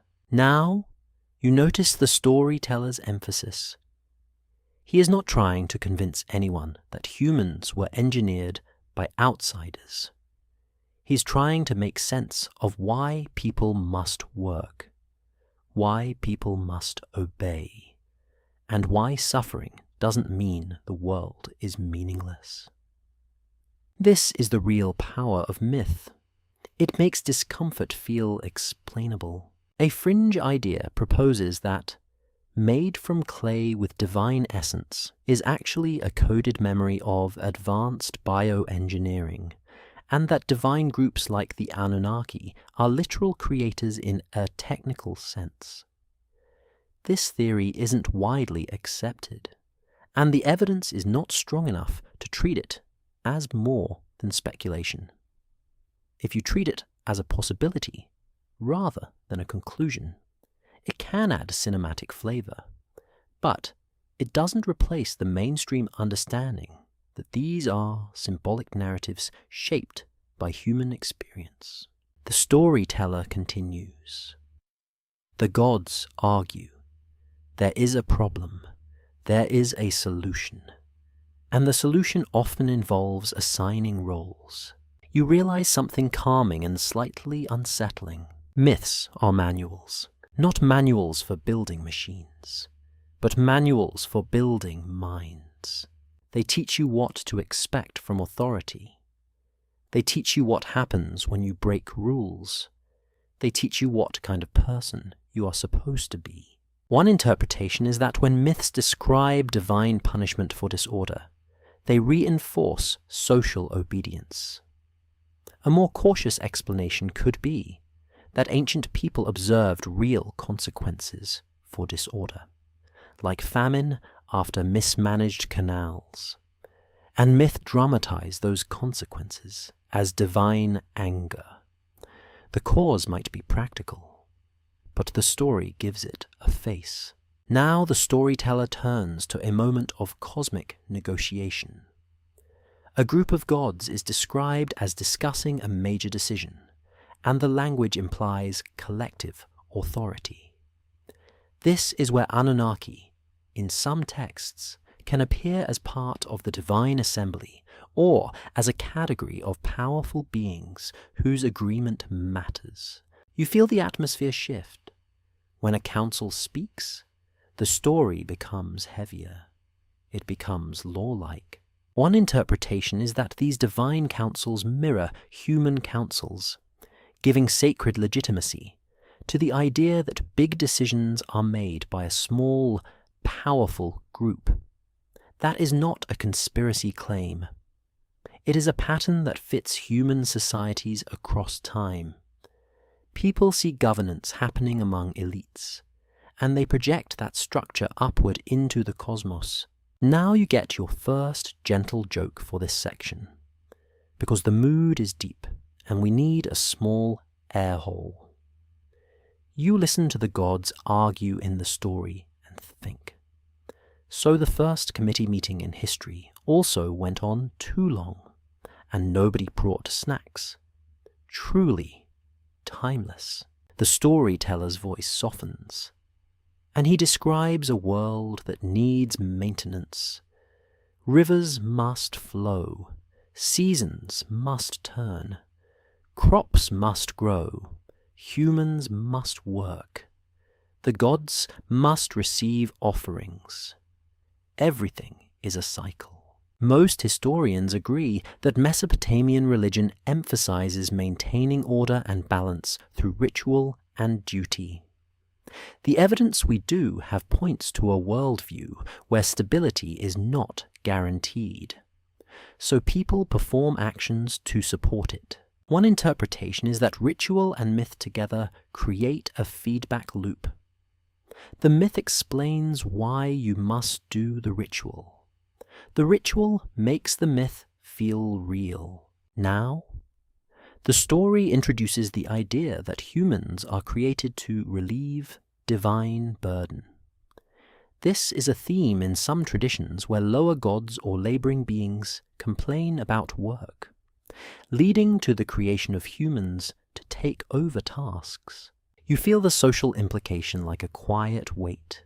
If the cosmos is structured so that someone always works for someone else, then human labor becomes cosmically normal, not temporary, not fixable, normal. Historians still argue whether this theme reflects elite attempts to justify labor exploitation, or whether it reflects a broader cultural acceptance of duty as essential to survival. The answer can vary depending on context. Myths can serve elites, but they can also express common realities. Now comes the cinematic what if, held gently. What if the Anunnaki in these creation narratives are not meant to be read as literal beings walking into a lab, but as the narrative embodiment of the forces that assign roles, the forces that say, "This is your place," the forces that turn a chaotic world into a predictable one, even if predictability comes with chains. That is a possibility, not a certainty. You notice a child in the room listening with wide eyes. The child does not look like he is decoding political symbolism. He looks like he is absorbing the emotional lesson. The world is big. Authority is real. And you can survive if you play your part. The storyteller ends one part of the myth with a reassurance. Humans have a role. Rituals exist. The gods can be approached. The world is not random. A listener sighs with relief. Another nods. Someone's shoulders relax. That tells you something important. Even when myths contain uncomfortable ideas, they can still comfort. Because explanation is soothing, even when the explanation is harsh. Now you get your second gentle joke for the section. You look at the listeners' relaxed faces and think, humans will accept almost any cosmic story as long as it comes with clear instructions and a decent bedtime vibe. You were made to work sounds less rude when delivered in poetic rhythm. The lamp flame flickers, shadows sway. You step outside into cool night air. The stars hang above the city like scattered grains. The river's presence is felt even when you cannot see it. A steady force that can bless or destroy. And you let the key idea settle. Creation myths in Mesopotamia can reveal how people understood duty, hierarchy, and survival. The Anunnaki, when they appear in these contexts, can be part of a divine framework that legitimizes the structure of the world. That doesn't mean the texts are secretly describing engineers or invaders. The evidence we do have points to symbolic storytelling with social consequences. Some parts are documented. Myths exist, and they include themes of labor, divine councils, and human creation. Some parts are interpretation. These themes may reflect social systems and elite perspectives. Some parts are gentle imagination. So what if the divine decision is how a society narrates the invisible pressure of institutions, giving that pressure a name, a council, and a voice? You breathe in, you breathe out. The night feels softer now, because even the heavy ideas have been placed into story form, where they can be held without panic. And as you walk through a quiet street, you understand why these myths endure. They are not only about origins, they are about coping. You stand on a riverbank at dusk, where the water looks calm in the center and sly near the edges, slipping around reeds like it has errands. The air smells like wet earth and fish and something green, like crushed leaves. A boat knocks softly against a post, a patient sound that could put you to sleep if it did not also remind you that everything here depends on what the river decides to do next. Most historians agree that life in southern Mesopotamia is shaped by the Tigris and Euphrates river system, with irrigation, canals, and seasonal flooding playing a major role in agriculture and settlement patterns. The evidence we do have points to communities constantly managing water, not just using it. Water is a blessing and a threat in the same breath. A man with rolled sleeves and tired eyes is repairing a small section of a levee. He packs mud and reeds together, tamping it down like he is trying to convince the earth to behave. Nearby, others drag baskets of silt, stacking it, patting it, praying under their breath. Their prayer is not theatrical. It is the private kind, like talking to the dark. You walk along the canal toward a small platform where an official is taking notes. He watches the water level with the seriousness of someone watching a patient's pulse. He marks changes. He compares to memory. He compares to what older men say they saw in past seasons. In a world without modern gauges, careful observation is its own science. This is where flood stories start to feel less like fantasy and more like memory, with poetry poured over it. Most historians agree that flood narratives appear in Mesopotamian literature and are connected to a broader ancient Near Eastern tradition of deluge stories. The evidence we do have points to the reality that major floods could and did occur, sometimes catastrophic, and that such experiences can shape cultural memory for generations. One interpretation is that when a myth describes a divine decision to send a flood, it may preserve echoes of real disasters, but frames them through a worldview where gods govern nature. A more cautious explanation could be that floods are so emotionally overwhelming that societies naturally create stories to give them meaning. Whether the flood was one specific event or many events blended together into a single legendary storm, you feel the river's presence in your body, the way you feel a large animal nearby, even if it is asleep. It makes you understand why people might speak of river gods, storm gods, and councils of powers that decide fate. A priest arrives at the platform carrying a small bowl.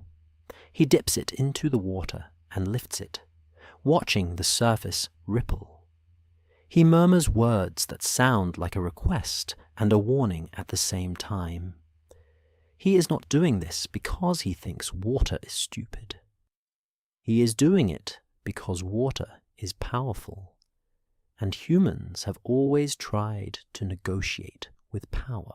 He speaks the names of divine forces tied to water and storm, and he mentions a collective of great powers as witnesses, a way of saying the whole cosmic hierarchy is paying attention. In some traditions, language like this can include the Anunnaki, not as a random dramatic flourish, but as a stamp of seriousness.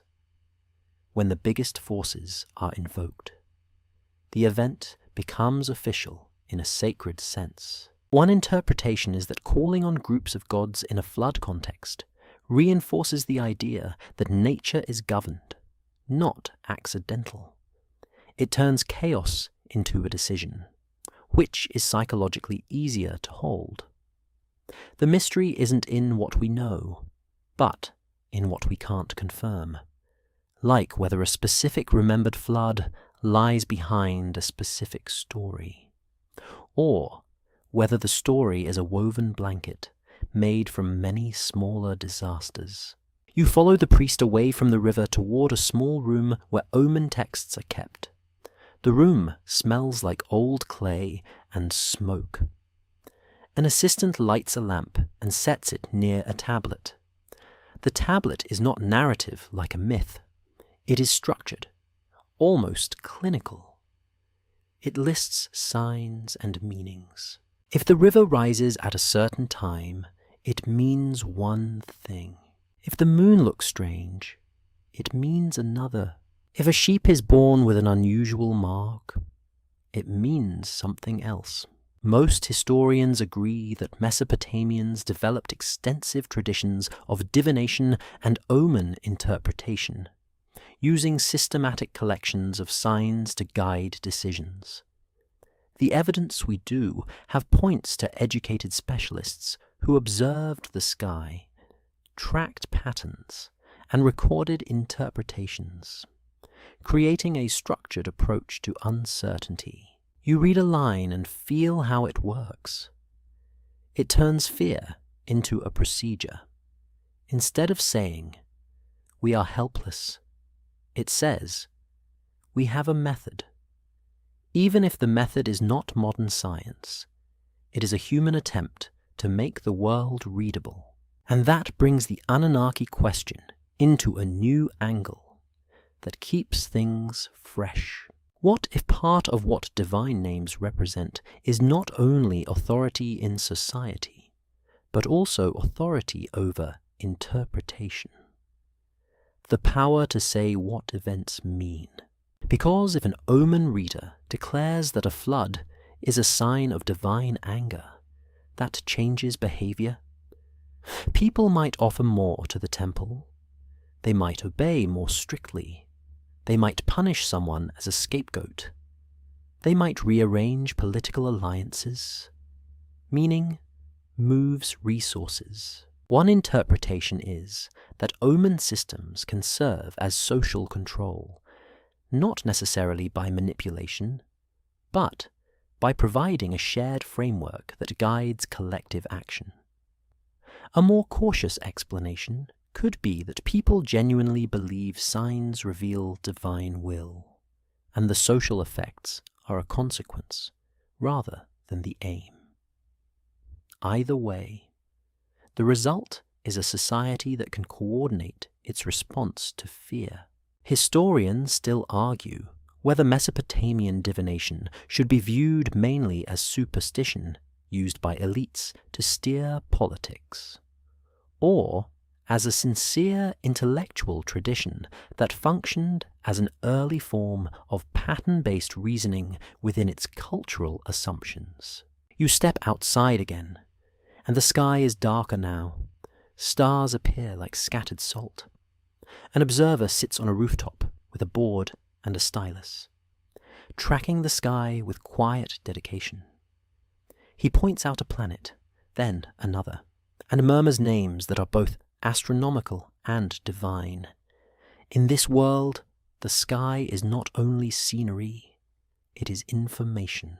Most historians agree that Mesopotamian scholars made careful observations of celestial cycles and developed traditions that connected celestial events with omens and calendars. The evidence we do have points to long-term record-keeping that helped predict certain patterns, even if the interpretation of those patterns remained tied to religious meaning. You feel the strange calm of it. Humans looking up, trying to read the heavens like a ledger. Now, here is your first gentle joke of this section. You watch the rooftop observer take meticulous notes and think, congratulations. The ancient world invented the first nightly checking of notifications. Except the notification is Mars, and the app is the sky. The wind shifts. bringing a cool smell from the river. You hear distant voices, lower now as people settle into homes. The city feels like it is exhaling, and you let yourself enter the cinematic what if, carefully labeled, like stepping onto a painted stage. What if flood stories are not only about water, but about memory itself? Memory can overflow. Memory can reshape the shoreline of a culture. A single, terrifying night of rising water could become, over centuries, a cosmic drama about divine councils and judgment. The council might include the greatest gods, sometimes grouped under terms like Anunnaki. Not because someone witnessed a literal gathering, but because a disaster feels like it must have been decided by the highest possible authority. That is a possibility, not a certainty. You wander into a family home where an older woman is telling a child a story. Her voice is soft, soothing. She describes a great flood long ago, a boat, survival, and the return of dry land. The child listens with wide eyes, but not with fear. The story is told like a lesson. Be prepared, respect the river, listen to elders, offer thanks when you survive. This is the quiet function of a myth. It trains you emotionally. Now you step into a small community meeting near a canal junction.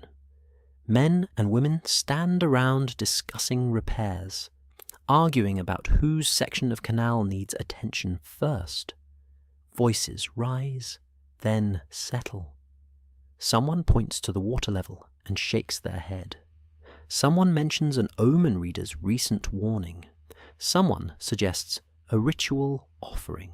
The debate is practical, but it is threaded with sacred language.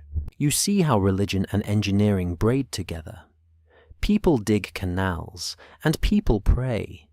People calculate rations, and people interpret dreams. People do what they can, and then they ask for help from powers they cannot control. A fringe idea proposes that the flood myths are records of a planetary catastrophe caused by advanced beings, and that groups like the Anunnaki are those beings, directing events from above. This theory isn't widely accepted, and the evidence is thin. If you treat it as a possibility rather than a conclusion, it can create a vivid mood, like imagining unseen hands moving weather. But the more cautious explanation remains that floods happen, humans remember them, and stories grow around the need to explain why. You walk along the canal again and notice a marker, a simple line carved into a post. It shows a past high watermark. It is the city's memory made visible, not myth, not poetry.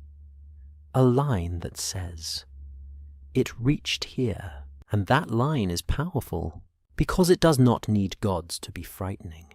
It is just evidence. Most historians agree that communities in flood-prone regions often keep practical knowledge about water levels, canal maintenance, and seasonal patterns.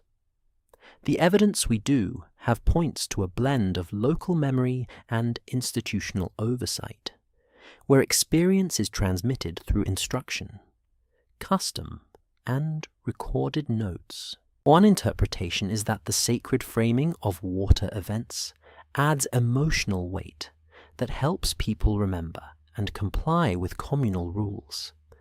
A more cautious explanation could be that sacred framing simply reflects how people naturally interpret overwhelming events. Either way, the result is a culture that treats water with a kind of reverence that is also fear. Now comes your second gentle joke. You watch two men argue about canal duties and think. Even in the ancient world, water management is basically group projects, and nobody wants to be the one stuck doing all the work. Night deepens. The river whispers. A frog croaks with the confidence of a creature who has never paid taxes. You return to the omen room for one last look, because it is strangely soothing, this attempt to make chaos readable. A tablet lists signs, another lists responses, offerings, prayers, precautions. The system is not just prediction, it is anxiety management.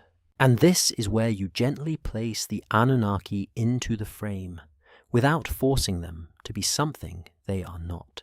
If the Anunnaki are invoked as high-level divine powers, they can represent the idea that the greatest forces oversee the world's stability.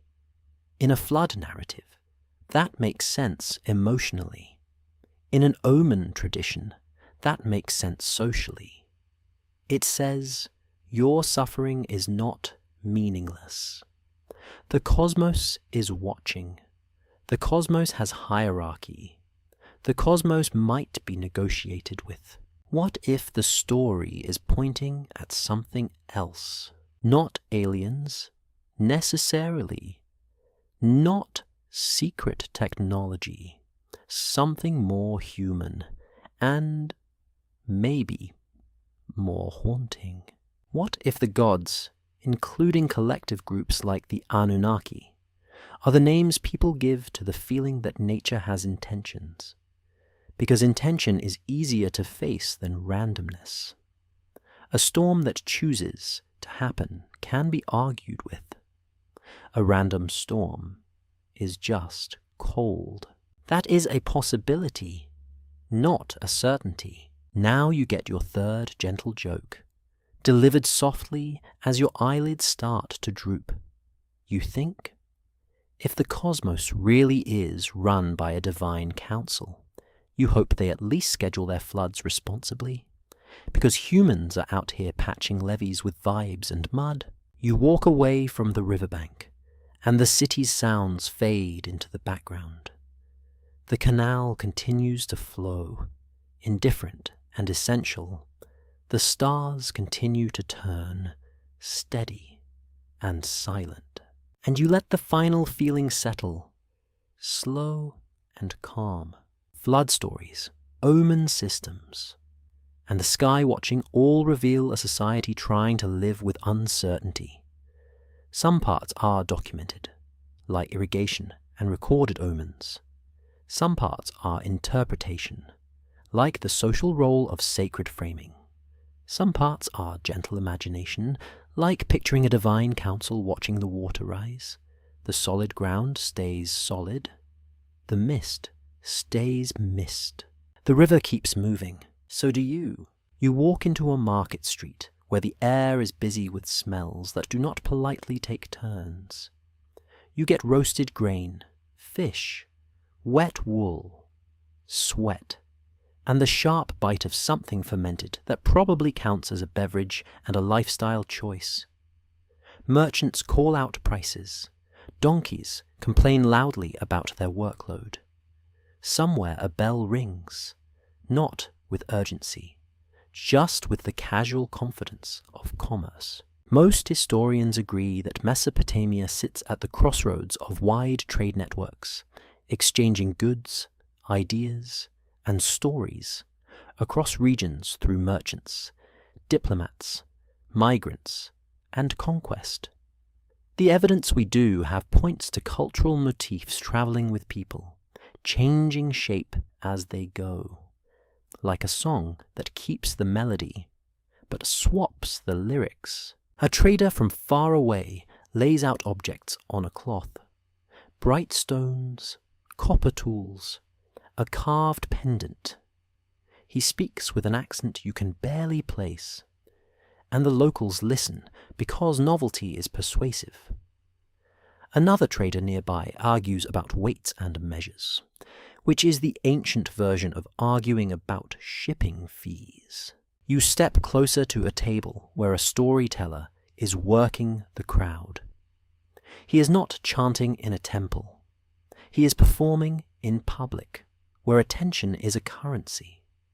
He tells a tale with familiar structure, powerful beings, forbidden knowledge, punishment, survival. The names shift, the details shift, the mood stays. This is where your brain starts to notice the echo chamber effect of history. When stories travel, they rarely stay intact. They become hybrids. One interpretation is that motifs associated with Mesopotamian divine groups, including ideas of councils of gods and powerful watchers, influence later traditions as cultures interact. A careful reading might suggest that what sounds like a direct link is often a chain of reinterpretations, where each culture reshapes a motif to fit its own anxieties and moral lessons. Historians still argue whether specific later stories about watchers, giants, or fallen beings derive directly from Mesopotamian sources, or whether they emerge from broader shared Near Eastern patterns that many cultures contribute to. The debate matters because it keeps you from oversimplifying. Influence is real, but it is rarely a straight line. You stop at a stall selling small figurines.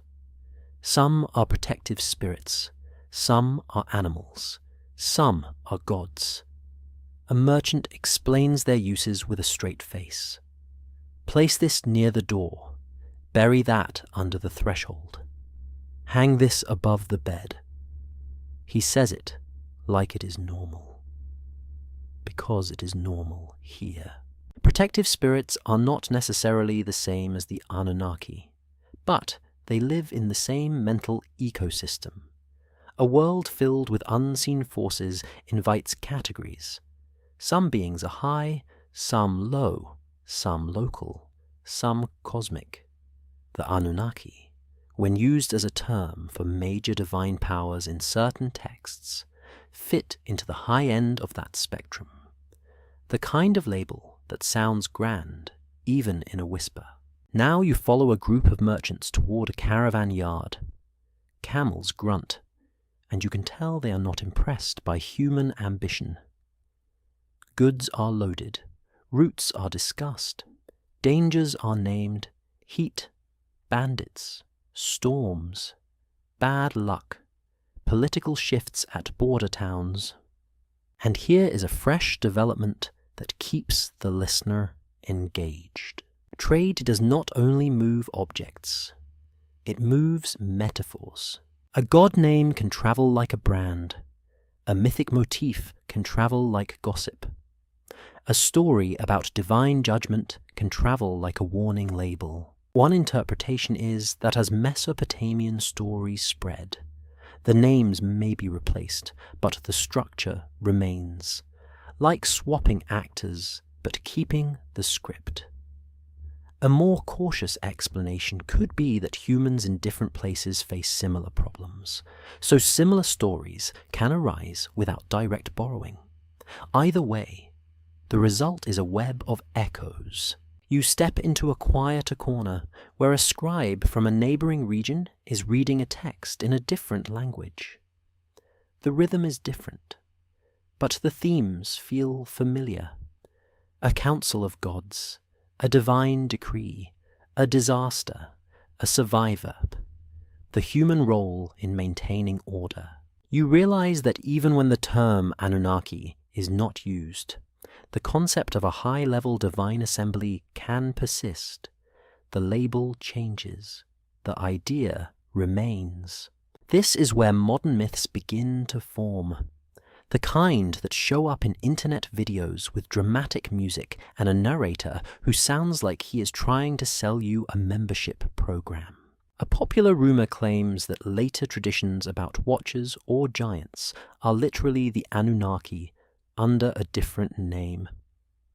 This rumor is compelling because it offers a neat puzzle solution. But neat solutions are often suspicious. The evidence is not strong enough to treat this as a confirmed identity swap. It is more accurate to say there are overlapping motifs, shared cultural environments, and reinterpretations that can create similarities. If the evidence is thin, we'll say so. Now comes your first gentle joke for this section. You imagine ancient stories traveling along trade routes the way modern memes travel online. And you think, somewhere out there is a merchant who has just invented the first repost. Except he does it with oral storytelling and a dramatic hand gesture. You walk past a group of travelers gathered around a fire. They are sharing stories to pass the time. One mentions a distant city where the temple is taller than anything you have seen. Another mentions a king who claims divine ancestry. Another mentions a strange ritual that involves burying small figurines under a building to keep bad forces away. A traveller from the north mentions beings who watch from above. Not gods exactly, but powerful intermediaries. His words are careful. He does not claim certainty. He says it is what people say, where he comes from. This is where you gently build the mystery without pretending it is proven. One interpretation is that the idea of watchers or intermediaries emerges naturally when people imagine the divine as layered. High gods are distant. Local spirits are near. In between, there might be overseers, messengers, judges, or guardians.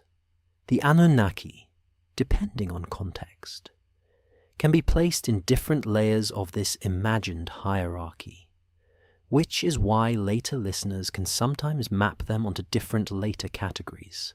But mapping is not the same as identity. Historians still argue whether the similarity between divine councils across cultures reflects direct borrowing from Mesopotamia, or a broader shared way of modeling authority in the heavens based on authority on earth. If your culture has councils and courts, your gods probably do too. Humans love management. You walk into a small shrine where travelers offer coins or food before taking a dangerous route. A priest says a blessing for safe passage. He invokes major gods and sometimes a collective of high powers as witnesses.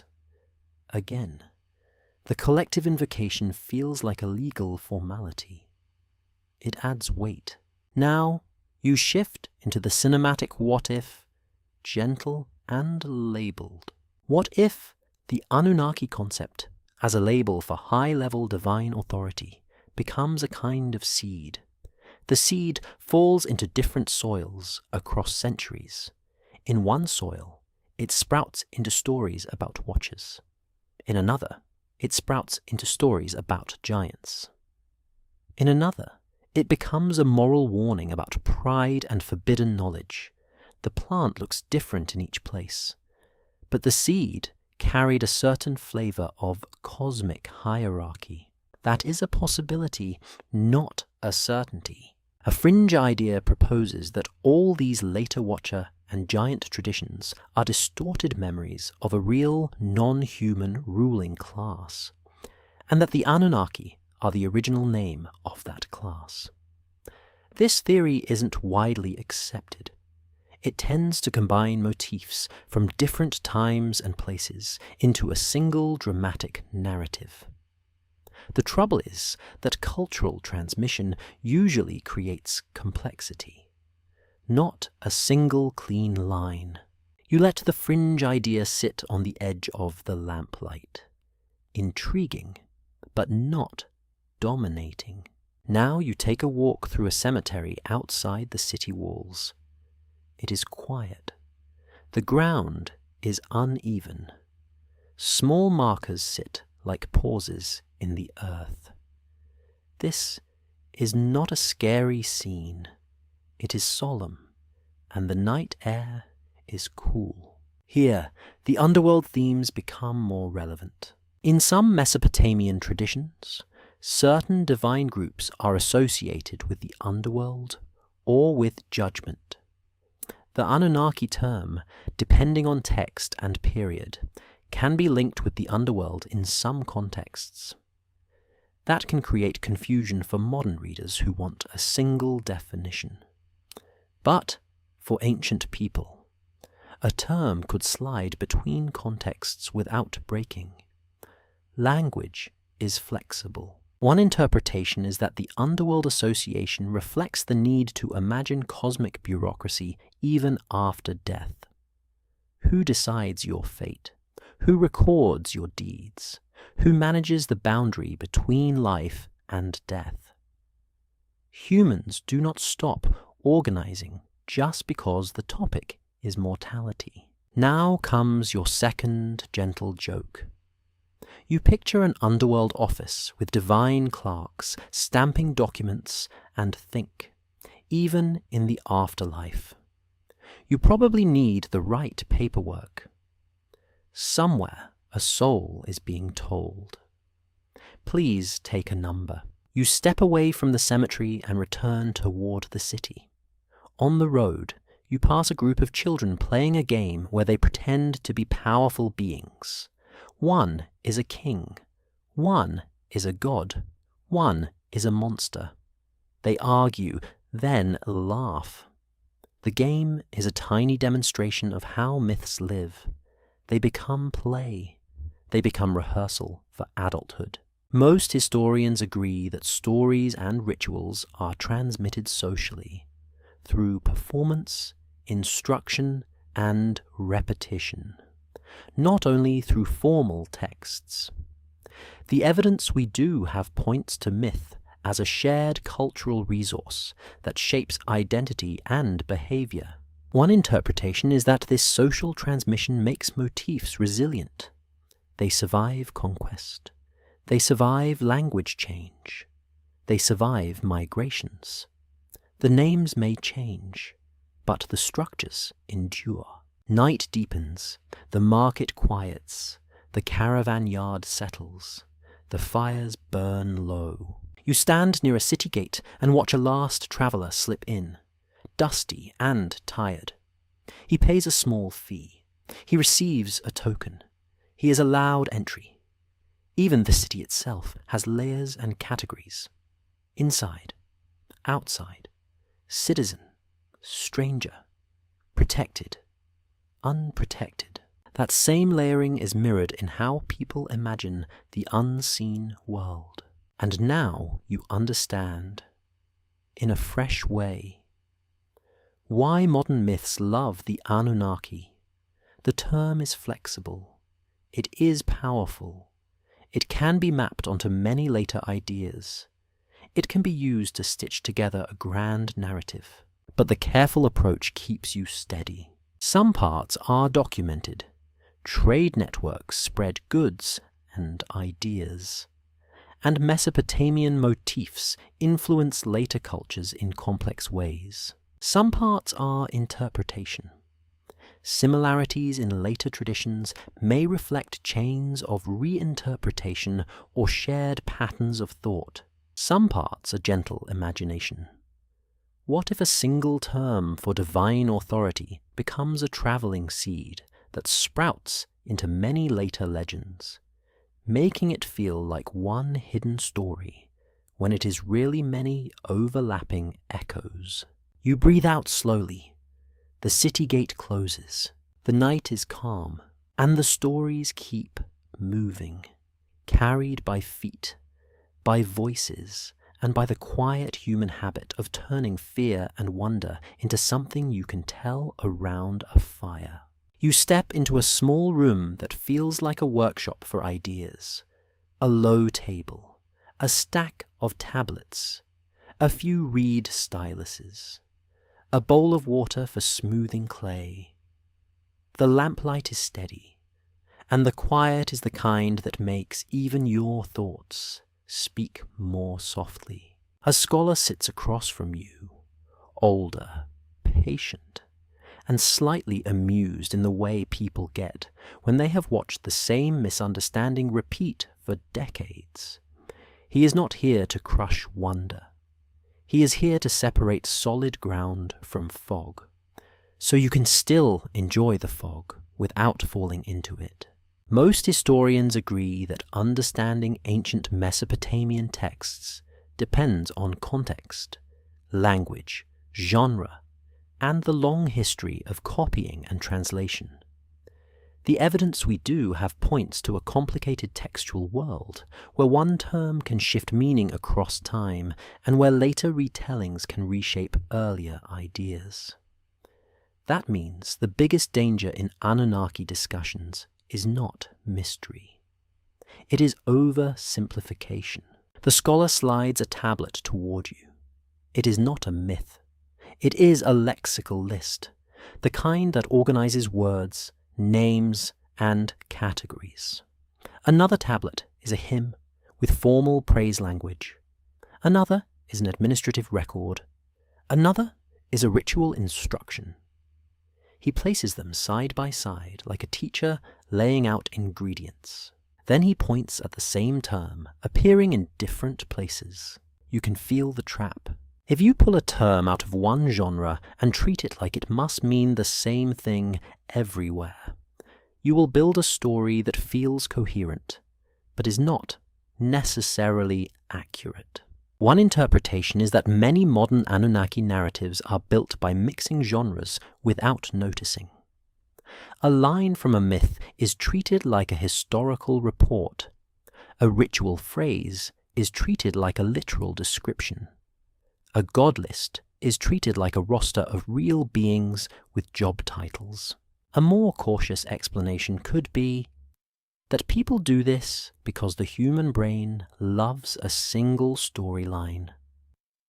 We prefer one big movie to a messy archive. We want a simple answer to a complicated past. The scholar leans back and speaks in a tone that is gentle but firm.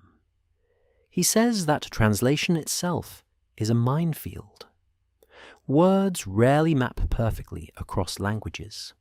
Some terms carry cultural assumptions that do not survive the jump. And ancient scribes themselves sometimes used poetic ambiguity on purpose, because ambiguity can be powerful.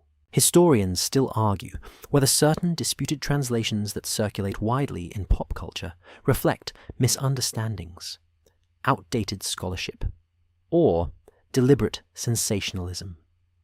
The debate continues because translation is not only technical, it is interpretive. Choices are made, and those choices shape the stories people tell. Now you look at a tablet that contains a dramatic scene, a divine assembly, a decree. The wording is solemn. It sounds like the universe is issuing an executive order. You can understand why modern audiences get excited. The language feels like power talking, but you also notice something else. The story structure is familiar. It resembles how humans talk about authority. One interpretation is that divine counsels in these texts are narrative mirrors of human governance, not proof, just a pattern. People model heaven after earth because earth is what they know. Now the scholar brings out a small set of modern notes, not in clay, obviously, but in neat writing on a soft material that feels luxurious compared to mud. He points out common claims that float around in modern discussions. Claim, the Anunnaki were aliens.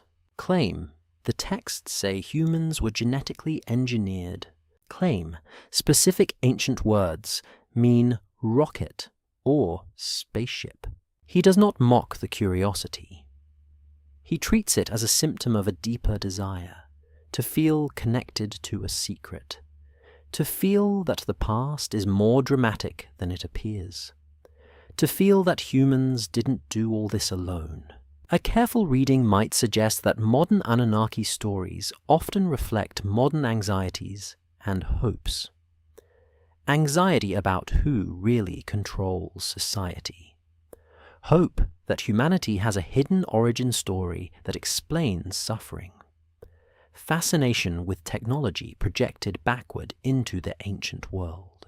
This theory isn't widely accepted as a scholarly conclusion about the ancient texts themselves, but it is widely accepted as a sociological observation. People reinterpret the past through the lens of their own era. Now comes your first gentle joke for this section. You imagine an ancient scribe watching modern internet arguments and think, he spent years mastering cuneiform, and now his work is being used to sell a cosmic detox program. He would need a long nap. The scholar takes a stylus and draws a simple diagram in the clay of a practice tablet. 3 columns, solid ground, interpretation, imagination. He does not label them out loud, but you can feel the method. He points to the solid ground, ancient cities, temples, writing, myths, god lists, rituals. This is documented. He points to interpretation, what a term means in a given context, how myths reflect society, how institutions use sacred language. This is careful reasoning. He points to imagination. What if the gods represent elites? What if the councils echo real politics? What if the stories preserve faint memories of disasters? This is where you can enjoy the mystery, as long as you keep it in the right category. You nod, and your body relaxes, because the method itself is soothing. It gives you permission to wonder without getting tricked by your own excitement. Now the scholar opens a tablet that is often quoted in modern discussions, and he reads a line slowly. You do not hear a spaceship. You hear ritual poetry. You hear a worldview where divine beings are not described like engineers with lab coats. They are described like powers with wills, emotions, rivalries, and responsibilities. One interpretation is that when modern narratives insist on a literal, technological reading, they may be missing the literary texture of the original. Myth is not a technical manual. Myth is a psychological and social tool. Her fringe idea proposes that the literary texture is exactly the disguise, that the ancients encoded advanced knowledge in symbolic language to hide it from the uninitiated. This theory isn't widely accepted, and it is hard to test because it can explain anything. If every poetic phrase is a code, then you never have to admit you are wrong. That is the danger of unfalsifiable readings. They can feel thrilling, but they do not give you solid ground. If you treat it as a possibility rather than a conclusion, the coded knowledge idea can be used in a gentle way, as a metaphor for how myths hide social truths. Not hidden rockets, but hidden politics. Not secret engines, but secret anxieties. Historians still argue whether some myths contain veiled critiques of power, embedded in divine drama to make them safe to tell. The debate matters because it reminds you that scribes are not only recorders, they can be artists, teachers, and sometimes subtle commentators. Now you step away from the scholar and walk to a window. Outside, the city is quiet, lanterns glowing, dogs curled up. The world feels ordinary again, which is always the funniest outcome after a big cosmic theory. You can be thinking about divine councils, and then you hear someone shouting about a missing sandal. Here is your second gentle joke. You think, the Anunnaki may or may not run the universe, But the true ancient mystery is how one sandal disappears every time someone is in a hurry. You return to the table and the scholar shows you one more thing: how modern stories often cherry-pick. They take the most dramatic line and ignore the surrounding context that makes the line less literal and more poetic. They repeat a translation that supports a dramatic claim, even when other translations exist. They treat a debated interpretation as if it were universally accepted. The evidence we do have points to a need for caution, not because wonder is bad, but because confidence can be louder than accuracy. One interpretation is that the enduring popularity of the Anunnaki as aliens is less about Mesopotamia and more about modern people searching for a grand narrative. People want a single hidden truth, but there is rarely a single hidden truth. There is a puzzle, an open question, a debated interpretation. And this is where you let the cinematic what if arrive softly, like a moth circling a lamp. What if the real reason the Anunnaki concept keeps returning is that it sits at the perfect intersection of authority and mystery? It can be read as religion. It can be read as politics. It can be read as cosmic drama. It can be repurposed to match whatever you fear or desire. That flexibility makes it powerful. That is a possibility, not a certainty. Now the scholar offers you a final calming thought. He says, in effect, that the ancient world is already astonishing without adding unearned certainty. Writing appears, cities rise, institutions coordinate thousands of lives, stories survive for millennia. Humans build symbolic universes to cope with rivers and death and love. That is real magic, in the non-supernatural sense. Most historians agree that Mesopotamian civilization is foundational for later developments in writing, law, urban life, and literature. The evidence we do have points to a rich cultural world that is worth exploring with both wonder and care. You feel your breathing slow. The lamp flame steadies. The tablets sit quietly, refusing to perform for the modern expectations. And you understand the core lesson of this room. We are not proving anything tonight. We're following clues. We keep the solid ground separate from the mist. We let mystery be mystery without turning it into a sales pitch. You thank the scholar with a nod, and he smiles, as if he knows you will still enjoy a dramatic what-if now and then, but you will do it with your eyes open. Night deepens. The quiet gets thicker. Your thoughts get softer. And the Anunnaki, in this calm light, become less like a headline and more like a mirror for how humans interpret the unknown. You stand in a quiet place where the city's noise fades into a soft, steady hush, like the world is finally lowering its voice for bedtime. The air is cool. The sky is clear enough to see stars scattered above the flat horizon. And for a moment, it feels like the whole universe is holding still just to watch you think. A single tablet rests in your hands, warm from the room it came from, and you turn it slightly, so the lamplight slides across the wedge marks. The signs do not glow. They do not transform into a secret map. They sit there, stubborn and ordinary, and that is exactly what makes them powerful.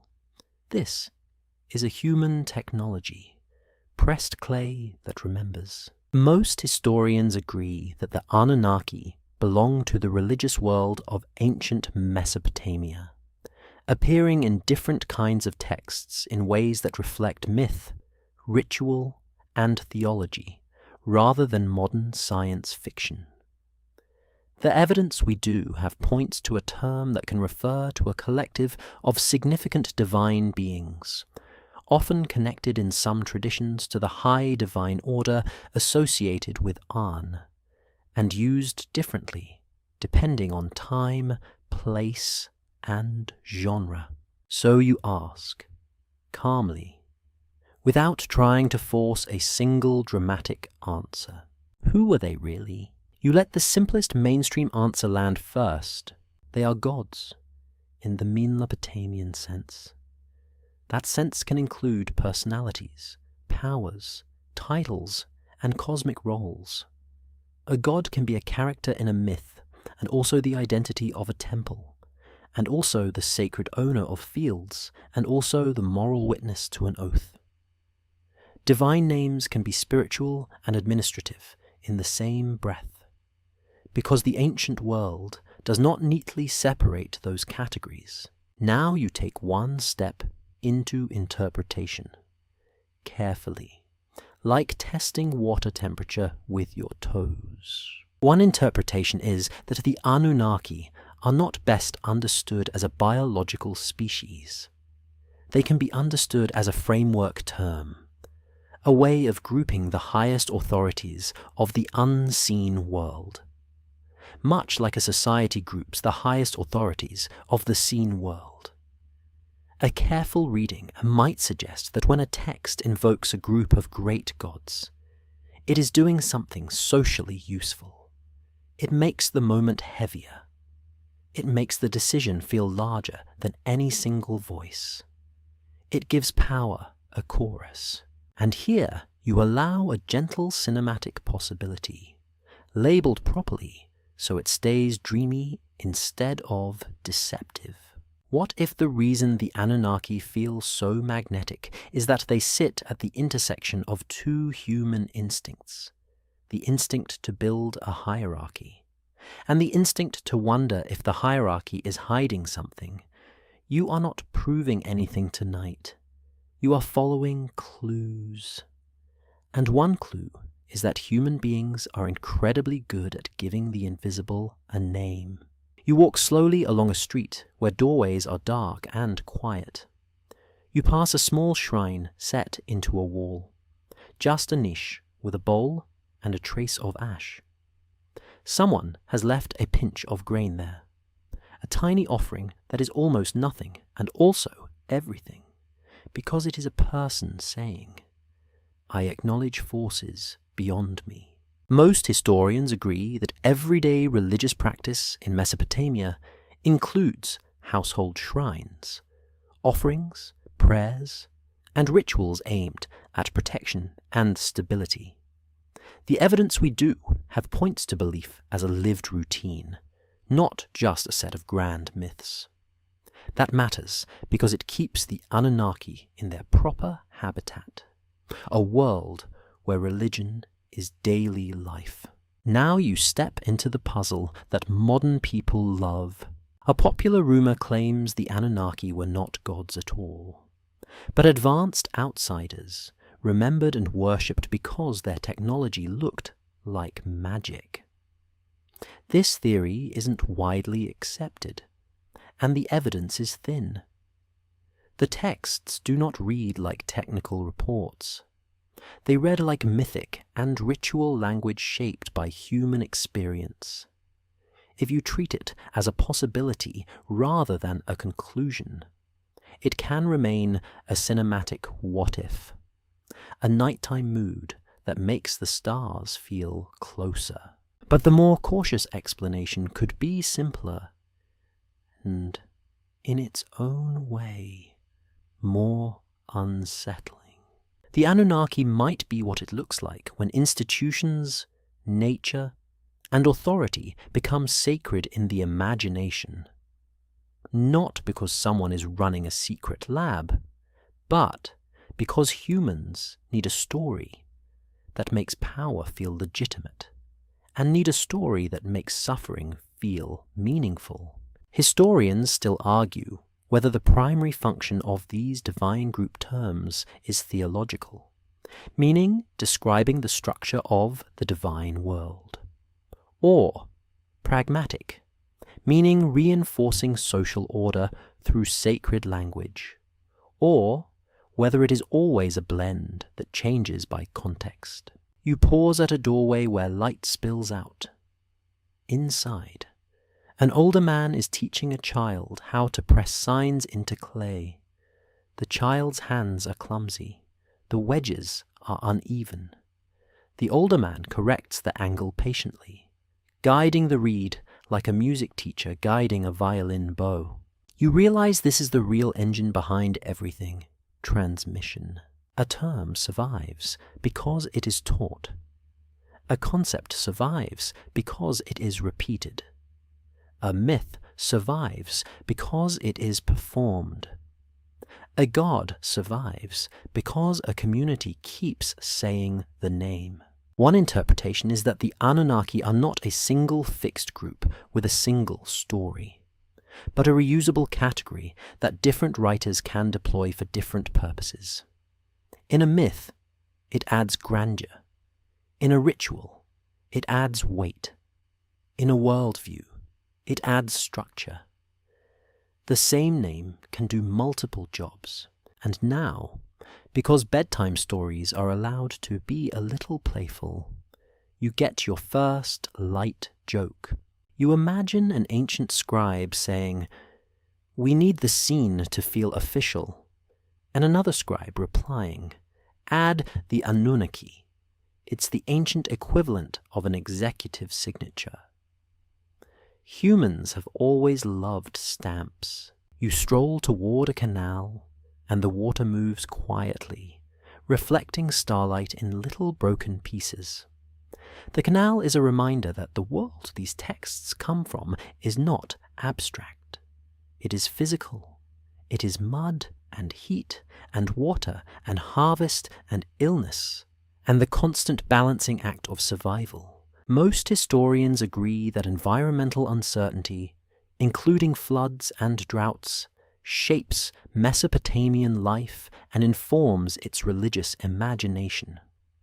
The evidence we do have points to people using myth and ritual to create predictability, where nature provides none. One interpretation is that when people imagine a high council of gods, they are imagining that someone is in charge of the chaos.